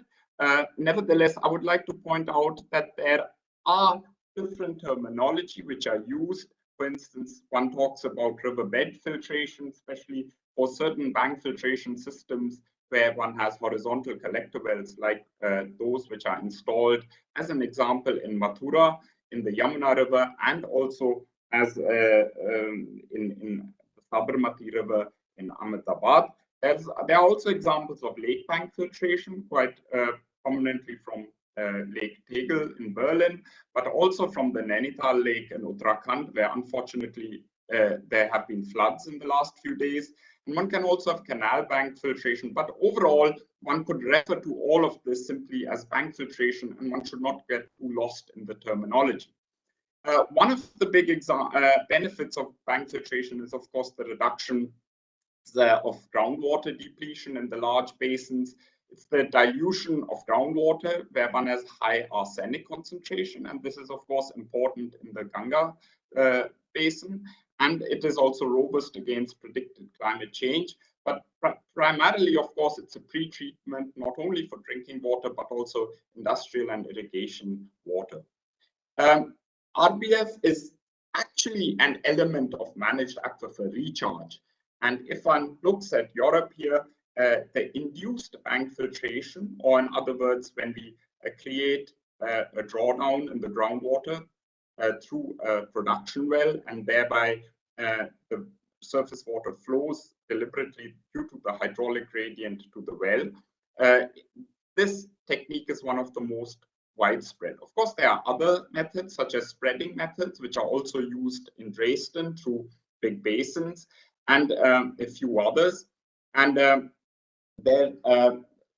it's been practiced, of course, in the western parts of Europe for a very long time, but nevertheless, it is also good to see that in countries like Scandinavia and even now Norway, they are using bank filtration and also spreading methods, but it's also gaining importance gradually in Eastern European countries through a lot of many EU projects recently.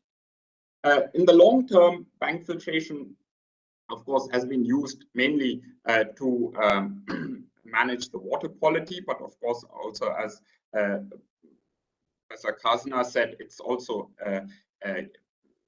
beneficial as an ecosystem service. And predominantly the main influent source of bank filtration is, of course, and also for managed aquifer recharge by and large, is river water. But one also is using some reclaimed water and also in certain cases mine water, other than, of course, lake water. And one sees also that it is mainly used for domestic water production or drinking water, but also for agriculture and ecological and industrial uses. Now, in India, bank filtration is actually not new. It's also been used for many, many years, but it has one aspect, the scientific aspects of this have been, let's say, more addressed only in the last 15, 16 years, also in a lot of, in a more focused manner and intentionally also.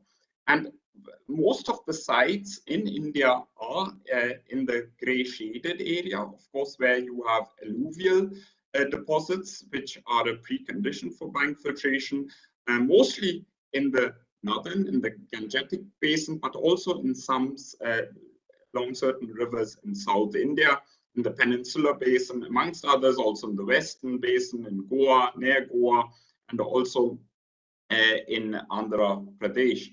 There is, however, a lot of scope for a wider use of RBF, and for that, there needs to be a more organized development. And this development can be achieved with the science-based master plan, but also with more intentional RBF sites which serve for demonstration purposes. So coming to the demonstration, I'd like to just highlight a few examples from northern India. Let's come back to Haridwar. The biggest advantage of using bank filtration in Haridwar is the very high removal of pathogens. It's been used for more than 50 years. In fact, the first large diameter well that you see here, similar to the one you see here in this picture, was built in 1965. And since then, there have been, these wells have now been increased to nearly 25. The last 3 wells were constructed for the Kumbh Mela this year. Another advantage of RBF in Haridwar is that there is no detrimental or adverse impact on the groundwater level. So the groundwater gets also naturally recharged due to the gradient of the surrounding surface water bodies. And it's a big issue of debate also that many say and argue that bank filtration, it depletes the environmental flows. In Haridwar, that is absolutely not the case, because bank filtration accounts for less than 1.1%, I beg your pardon, less than 0.1% of surface water of the Ganga. In some other parts of Uttarakhand, where in the last 6-7 years, new bank filtration schemes have been constructed, it has by and large led to an increase in the drinking water production. Of course, simultaneously, better pre-treatment because of the removal of pathogens, but most importantly also of turbidity. Organic micropollutants are, of course, also one new and I would say a newer aspect of bank filtration, which has been studied in the last few years, also in a previous large EU project in India. And here I'm citing an example of the Yamuna River, which receives a lot of untreated to partially treated wastewater, consequently has very high concentration of organic micropollutants. And the positive aspect is that bank filtration removes these micropollutants at least between 13 and 99%, depending on the characteristics of the compound. So for some micropollutants, such as, for instance, diuron, 1,H-benzatriazole, acesulfame, theophylline, diclofenac, and paracetamol, these were also frequently detected in groundwater samples near the river due to the very high pollution in the river. And consequently, it's very important that when one does post-treatment, that post-treatment should be done when one is using it, when one is using bank filtration as a pre-treatment. And this post-treatment, for instance, can be done with activated carbon or also advanced oxidation. But most importantly, bank filtration serves to pre-treat and remove the pathogens and also to remove the organic micropollutants. let's come to the pathogens in North India. And of course, by and large, one looks at Uttarakhand, one has relatively good removal, very high removal of pathogens. This is also due to the construction and use of vertical wells, which are placed at a certain distance from the river. Consequently, one has longer travel times and flow paths. But wells which have very relatively short travel times of the bank filtrate into the wells, such as where radial collector wells are used in the river in Mathura, there one has lesser removal of pathogens, but nevertheless, it is still an important pre-treatment. Important is also that colleagues have analyzed that viruses also have been removed, especially over relatively short flow paths of up to 50 meters. One of the colleagues, one of the panelists had earlier mentioned also, that was, I think, Ms. Thara had talked about combining photovoltaic energy with water treatment. And this is one example which is practiced in Haridwar in Uttarakhand, and also in the rural areas, in a rural area near Dehradun, where photovoltaic energy is used for electrochlorination and to remove E. coli. So here one sees also that even though the Ganga River has relatively high E. coli concentration, the bank filtrate reduces it to less between 1 mpn and 100 mpn. And afterwards, the disinfection using the electrochlorination reduces it even further. So how can one propagate this? And one example where we, a consortium presently of 7 German and 8 Indian partners, is trying to develop a science-based master plan. And in this, some of the main work which has to be done are to identify and develop procedures for the identification of potential RBF sites, because this is usually a complex and time-consuming task, but is nevertheless the most important task in the beginning. Other hydrogeological and water quality investigations have to be also done. Also, for instance, taking into account emerging pollutants, but also more key pathogen indicators such as Cryptosporidium and Giardia, protozoa, and also viruses. Information and education is also important, and this must go in parallel with the investigation of the sites. And in this, the water supply agencies and the other stakeholders should ideally be involved. And consequently, at these demonstration sites, these 5 demonstration sites which we have, they are also going to be included in training and in dissemination of information. I would just like to add that it is not only bank filtration alone, but we also have the site where this dovetails, where RBF dovetails into other nature-based solutions, such as for constructed wetlands in Varanasi, where we also have some partners working on that. So because wastewater treatment and drinking water treatment are 2 aspects which must go hand in hand. This year, sorry, I beg your pardon, next year in September, an international bank filtration conference is going to be organized in Dresden. So we would just also like to give first information about that within today's debate and also the presentation. And some very focused summer schools are being organized on managed aquifer recharge and riverbank filtration, especially for higher education students. Dr. Sandhu, my apologies to interrupt. How does all this dovetail into current water programs? Well, there are linkages in which bank filtration can be linked with a lot of the ongoing water programs. One of these is the Jal Jeevan mission. This I found out a few from Jalsanstan. It contributes to the UN Sustainable Development Goals, but also the WHO concepts on water safety planning.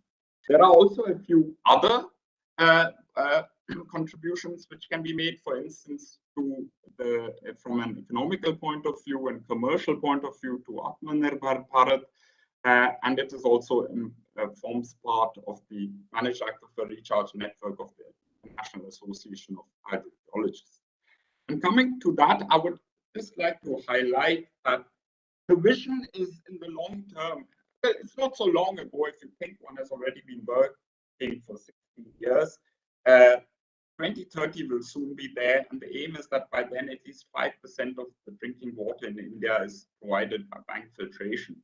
And the main vision is to reduce and provide an alternative pre-treatment, an alternative treatment to reduce the load, pathogen load during drinking water production.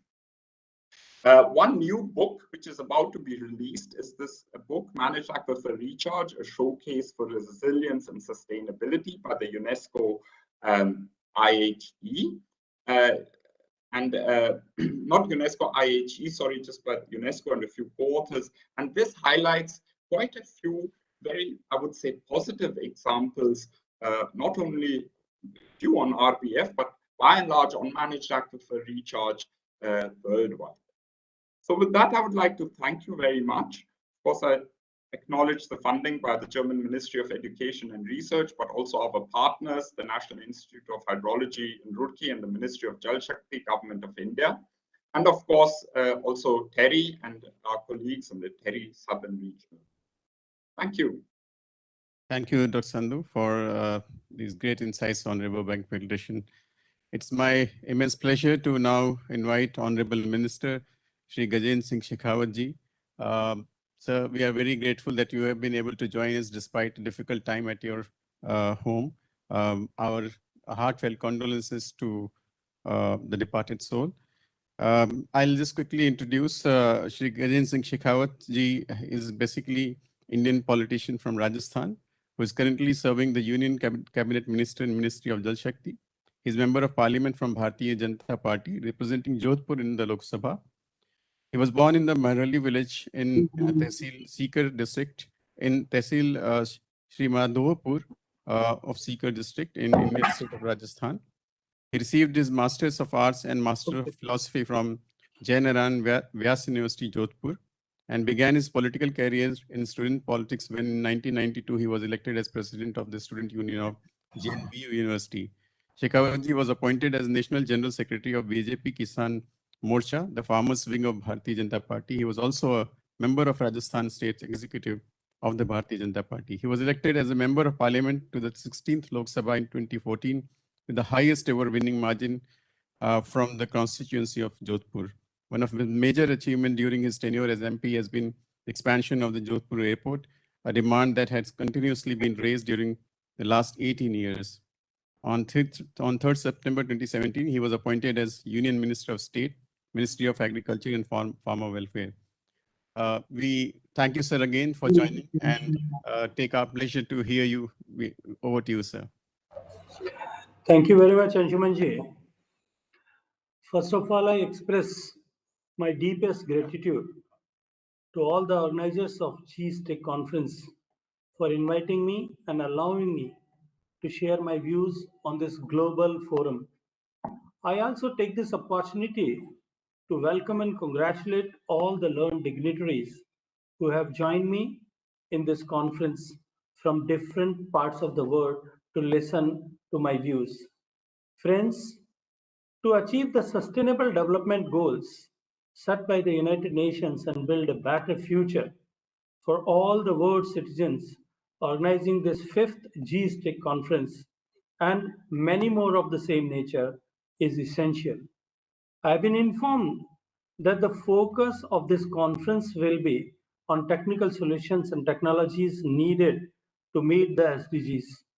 Eminent scholars from the different parts of the world and experts in their respective fields will present their views from this forum and decide the directions of finding solutions to the challenges we face today.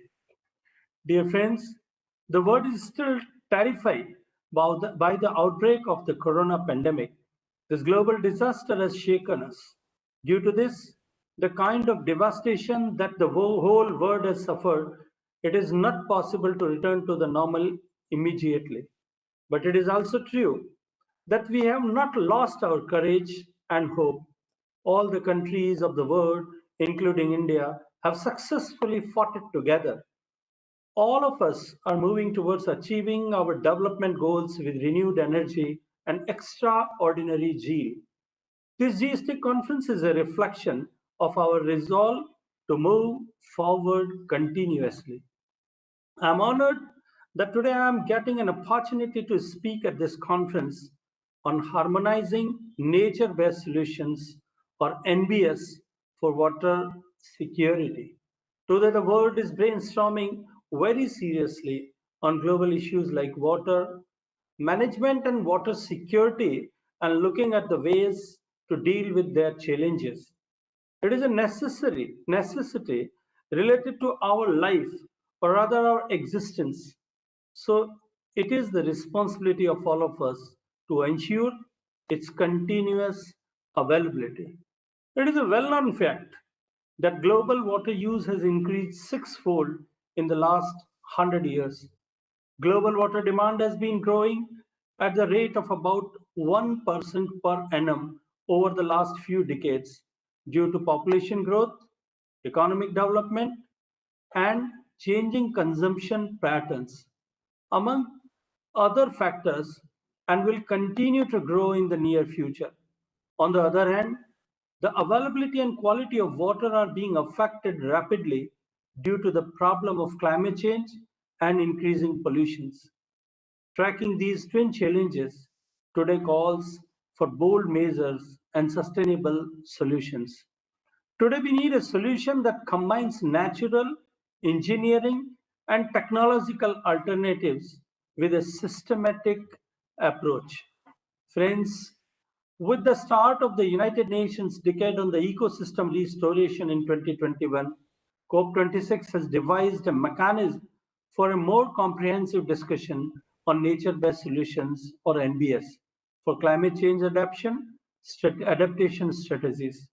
Nature-based solutions refers to sustainable management and use of nature to meet socio-environmental challenges.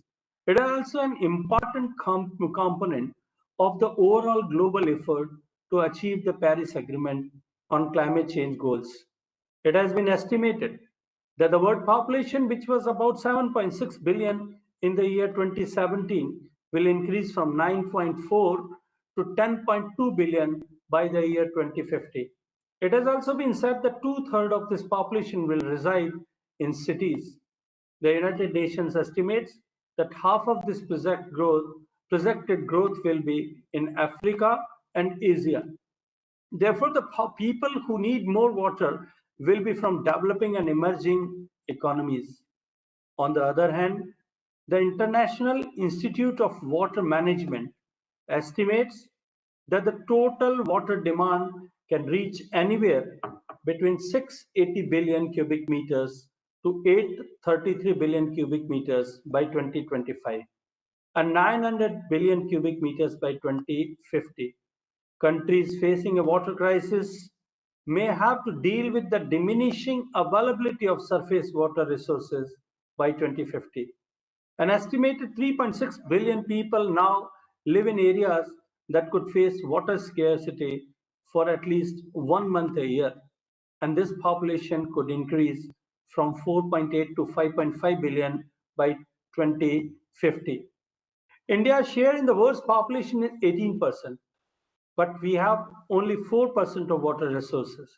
The per capita water availability of water in our country since 1950s has decreased and now has shrunk to 1/3.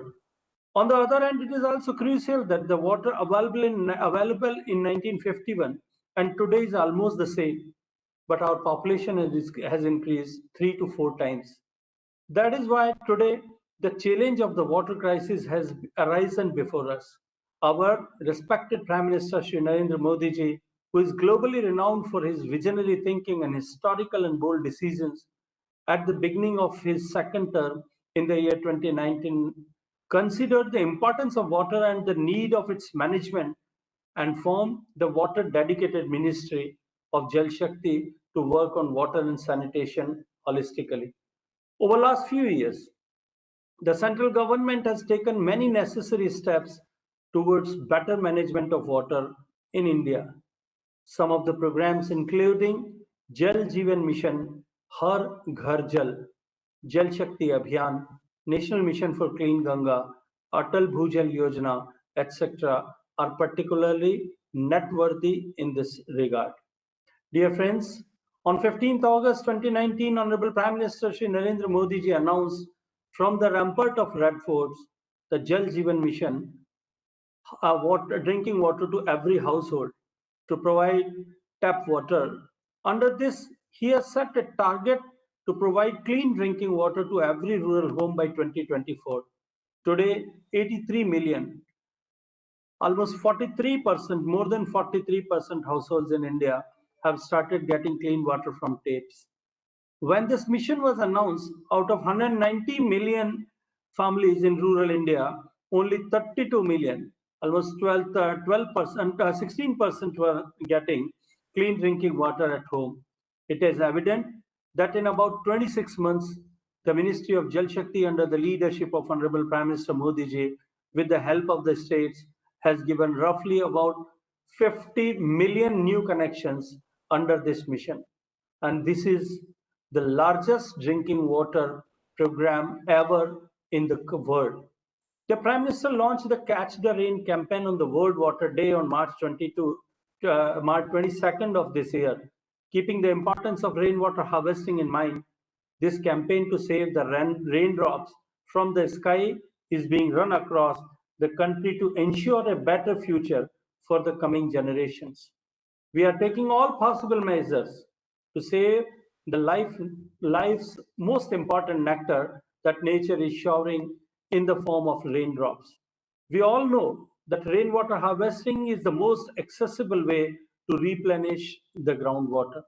In our country, agriculture is primarily dependent on rainwater. In such a situation, we promote the proper use of water in agriculture, works through the per drop, more crop scheme. If we talk about statistics, 34% of India's population lives in urban areas, and due to the breakneck pace of urbanization, it is estimated that 2030, the proportion of citizens living in our urban areas will increase to more than 40%. A 2018 report of WaterAid says that 40% of the water supplied in Indian cities does not get any revenue. Another area of concern is misuse of water or the wastage of water. This problem is seen more in urban areas than in rural areas. Drinking water is used for everything from washing vehicles to gardening and to washing the surfaces. Even though treated grey water would be equally suitable. In such a situation, we are also working continuously in the direction of grey water management. Our government also launched Namami Gange program to end the pollution of river Ganges and revive the river. In conclusion, I would like to say that the issue of water security and water management is vital for today's world. Therefore, it is necessary to have discussions and deliberations on this issue in order to decide the right and accepted direction of solving this problem. I am confident that this G-Stick Summit will prove to be a milestone in achieving the sustainable development goals set by the United Nations organizations to build a prosperous, developed, and resourceful world order. Thank you very much for hearing me patiently.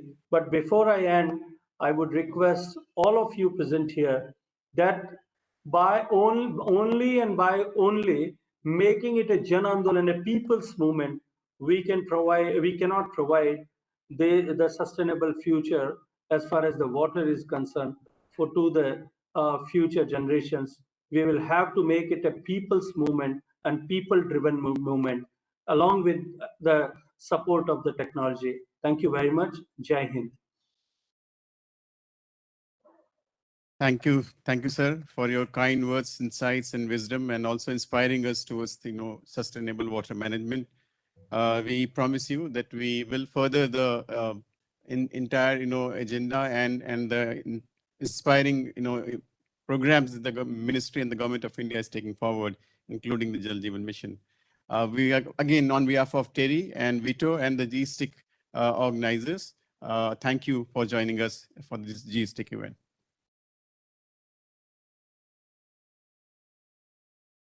May I now invite our last speaker, Dr. Manoj Chaturvedi. He is Environmental and Sustainability Lead at Metito Overseas Qatar. He is a chartered environmentalist and works with Metito Overseas Qatar from over the last 2 decades. He has been associated with and have contributed to the areas of construction environment and sustainability management of key infrastructure and industry projects in India and the Middle East countries. He is a core environmental and sustainability specialist and has about 20 years of hands-on experience. Over to you, Dr. Chaturvedi.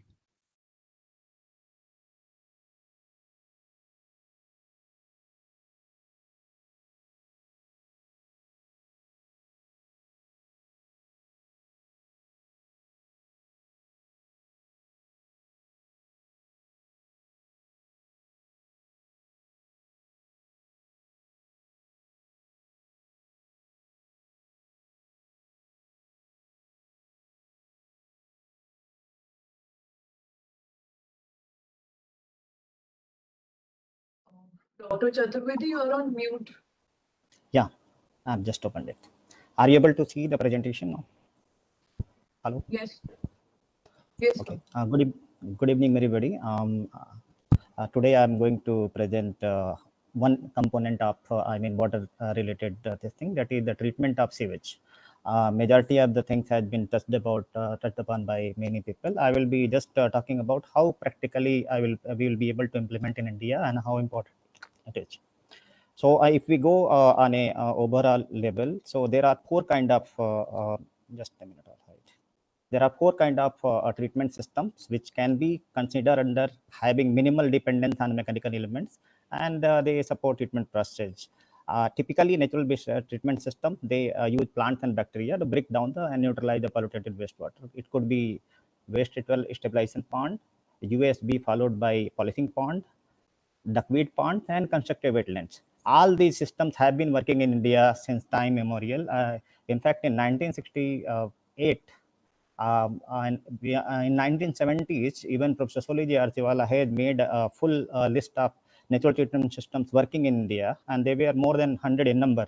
But lately, natural treatment systems being considered as low maintenance, it was considered as a no maintenance. Therefore, they started becoming defunct, and people, did not feel that they are appropriate, and the mechanical systems came into the picture.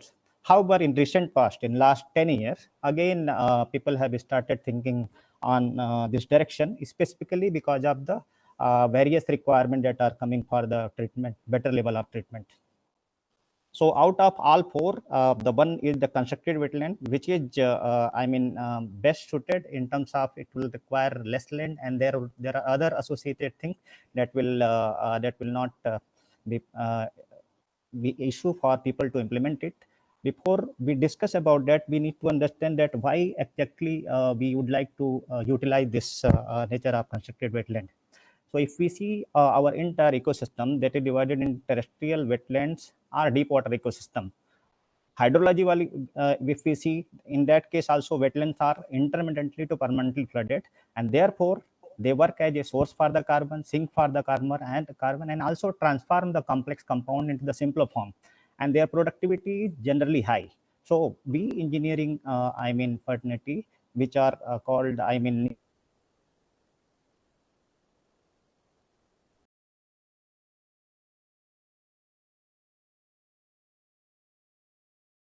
new discipline, ecology, treatment of sewage and other wastewater. That is why we say constructed wetlands.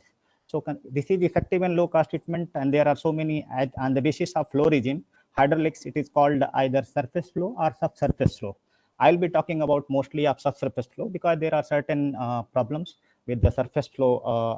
Constructed wetlands, like it will get some vectors and other order related problems. What exactly happens in the constructed wetland? It was, I mean, detailed by our Professor Kanjar in the in the previous presentation. But why it is called root zone? Because everything happens in the root zone. Okay, it provides active aeration, passive aeration, and through that it gives oxygen to the microbial community residing in the rhizosphere, and that breaks down the contaminants in the harmless product. There are so many components, some are biological and some are non-biological, but they need to be not put into the system without any studies. We need to understand that, I mean, what will be effective, what not will be effective, and there are textbook examples also which can be directly utilized over there while doing that. So there are some characteristic that plants, characteristic and the role that is played by the plants, the microorganism, the hydrology of the system, and also the substrate, the gravel and later gravel media and the sediment that comes through the process that plays different roles into the treatment system. These are the few, I mean, plants that are used: Canna indica, Phragmites artile, Phragmites carca, Glaciaria mexica, Bumca, Articilla. There are various steps of design, and our other speakers, they have already seen, but we need to define the requirement, characterize wastewater, gather background information about the suitability of the land, whether we can directly use, I mean, non-permeable land, or we can go for some geotextile and other things. Determine pre-treatment level, select vegetation, determine design parameter, what exactly we would like to achieve with this. And the first and foremost is the vector control, how you will be doing. That will be at inlet and outlet. In detailed system design component will come.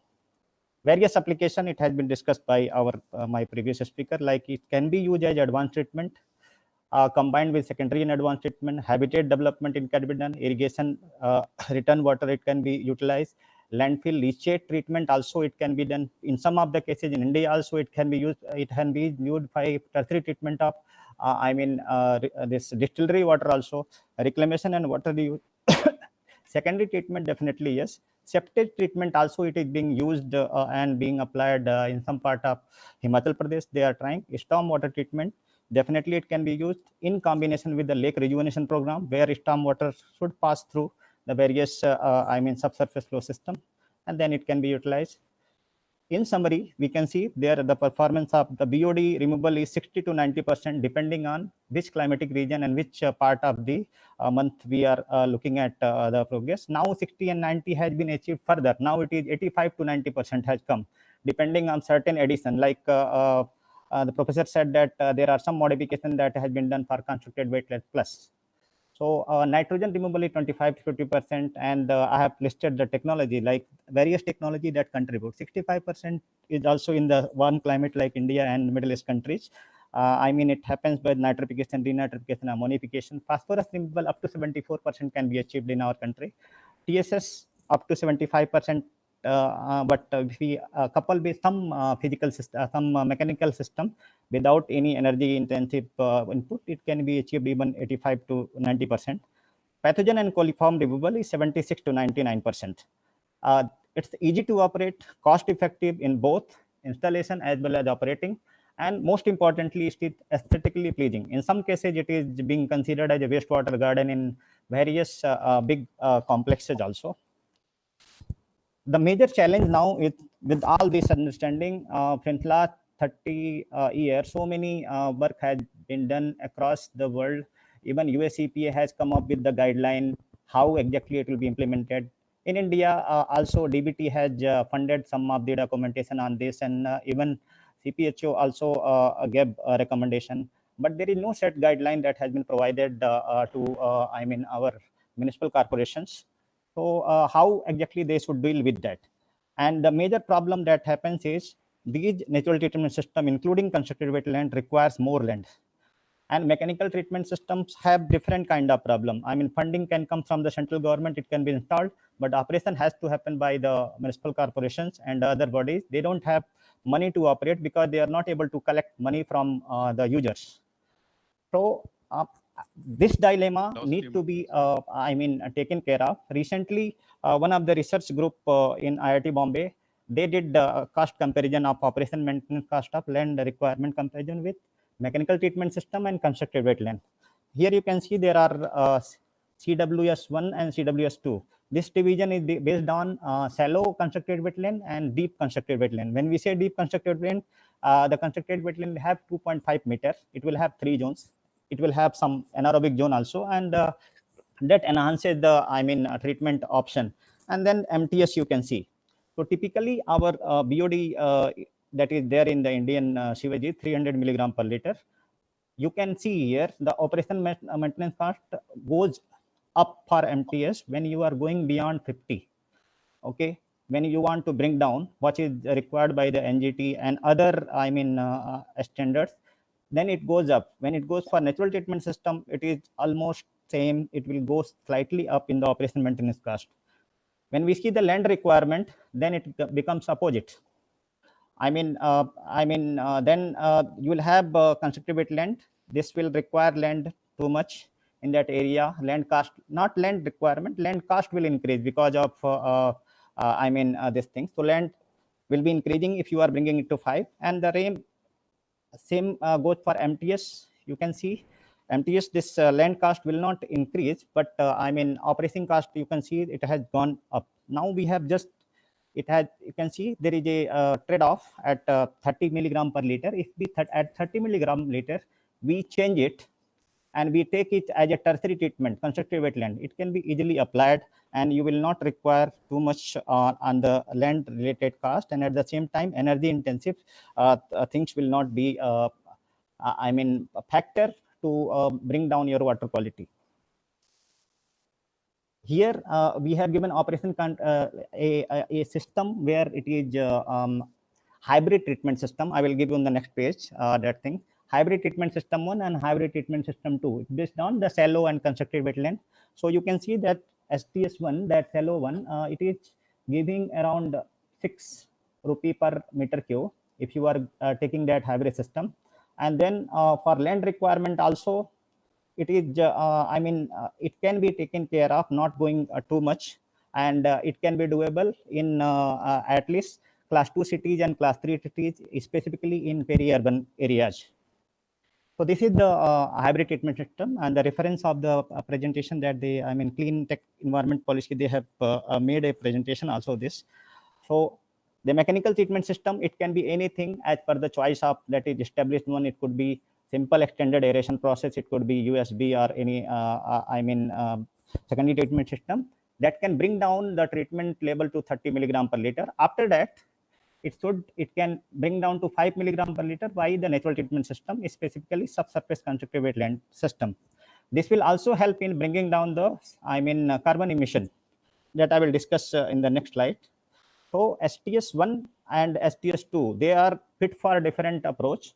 First with the shallow one, it is suitable for the rural and peri-urban areas, and STS2 it can be done in even class 2 cities, specifically where wastewater treatment plant or sewage treatment plant are situated in peri-urban areas. Specifically, even in, if we see in Delhi, in Wazirabad, there used to be 16 big pond, waste utilization pond, followed by a duckweed pond system. And Sulabh International did exercise for 3 years, and it was working very well. But later on, I think this was once that contract was over, the maintenance was stopped, then it was not working. So major challenge with the natural treatment system is that when it is put independently without any mechanized system, so people feel that it is low maintenance, and they convert it to no maintenance, and that is why the problem occurs in all natural treatment systems. So there are some some constructive wetland system which are operating effectively, and it has been funded by various government of India scheme, specifically in state of Rajasthan and Haryana. That you can see it is 40 KLD technology.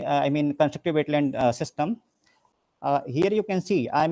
It does not require that square land, and you have to have a 40 by 50 meter of these things. You can have any, wherever the land is available, it can be done. The only requirement, minimum requirement, is that you have to maintain the flow regime. Flow regime has to be maintained, and then it can be done. So this is still operating, and this is in one of the places we have in Jaipur. Then Smart City Dharamsala has already adopted. This is full scale treatment system, starting from raw sewage to, I mean, final treatment. They have, I mean, treated water goes to, I mean, chlorination for the pathogen related thing, because the constructive wetland does not bring down the pathogen to a level of discharge. Okay, so I mean, this has to be also understood. Some of the people, technology provider, they directly say that they are putting NTS, therefore they will be able to remove. No, 48-hour retention time cannot remove, I mean, this pathogen. Similarly, in Nagora district, Kangra in HP, it is tertiary treatment post existing treatment system, which was, I mean, not complying with the NGT requirement.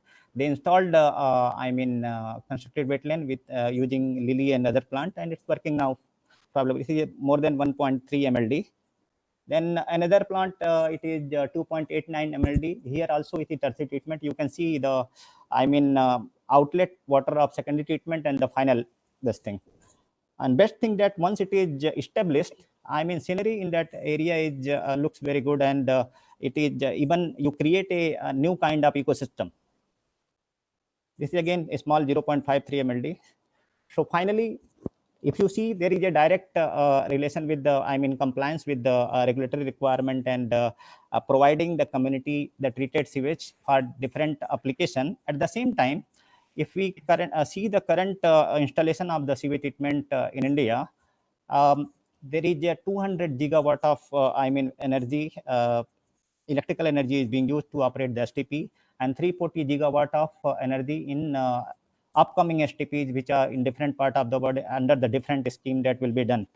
If we install this hybrid treatment, so not all will be gone, but it equivalent to 0.45 million metric ton of CO2 emission per annum will be able to receive, I mean, bring down. This approach can be easily implemented in 415 cities in India, having population between 0.1 to 1 million, with cumulative population of 216.4 million. And in the 7417 town, what I was saying, class 3 cities and all.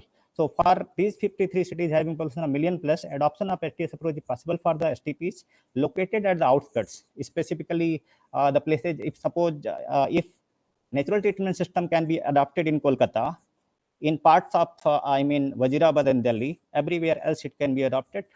Because it is not that mechanical systems require less energy, they also require energy, and sometimes they become dysfunctional. STS approach develops an opportunity to extract resources such as water, energy, and materials. So, I mean, these are the general things that we saw. And with regards to SDG, definitely water, it is related to water, but water itself is interconnected with all other goals that we have. And it enhances, it provides the job opportunity also. It also, I mean, give better, I mean, living standard for the operators who are working in, I mean, this field. Thank you so much.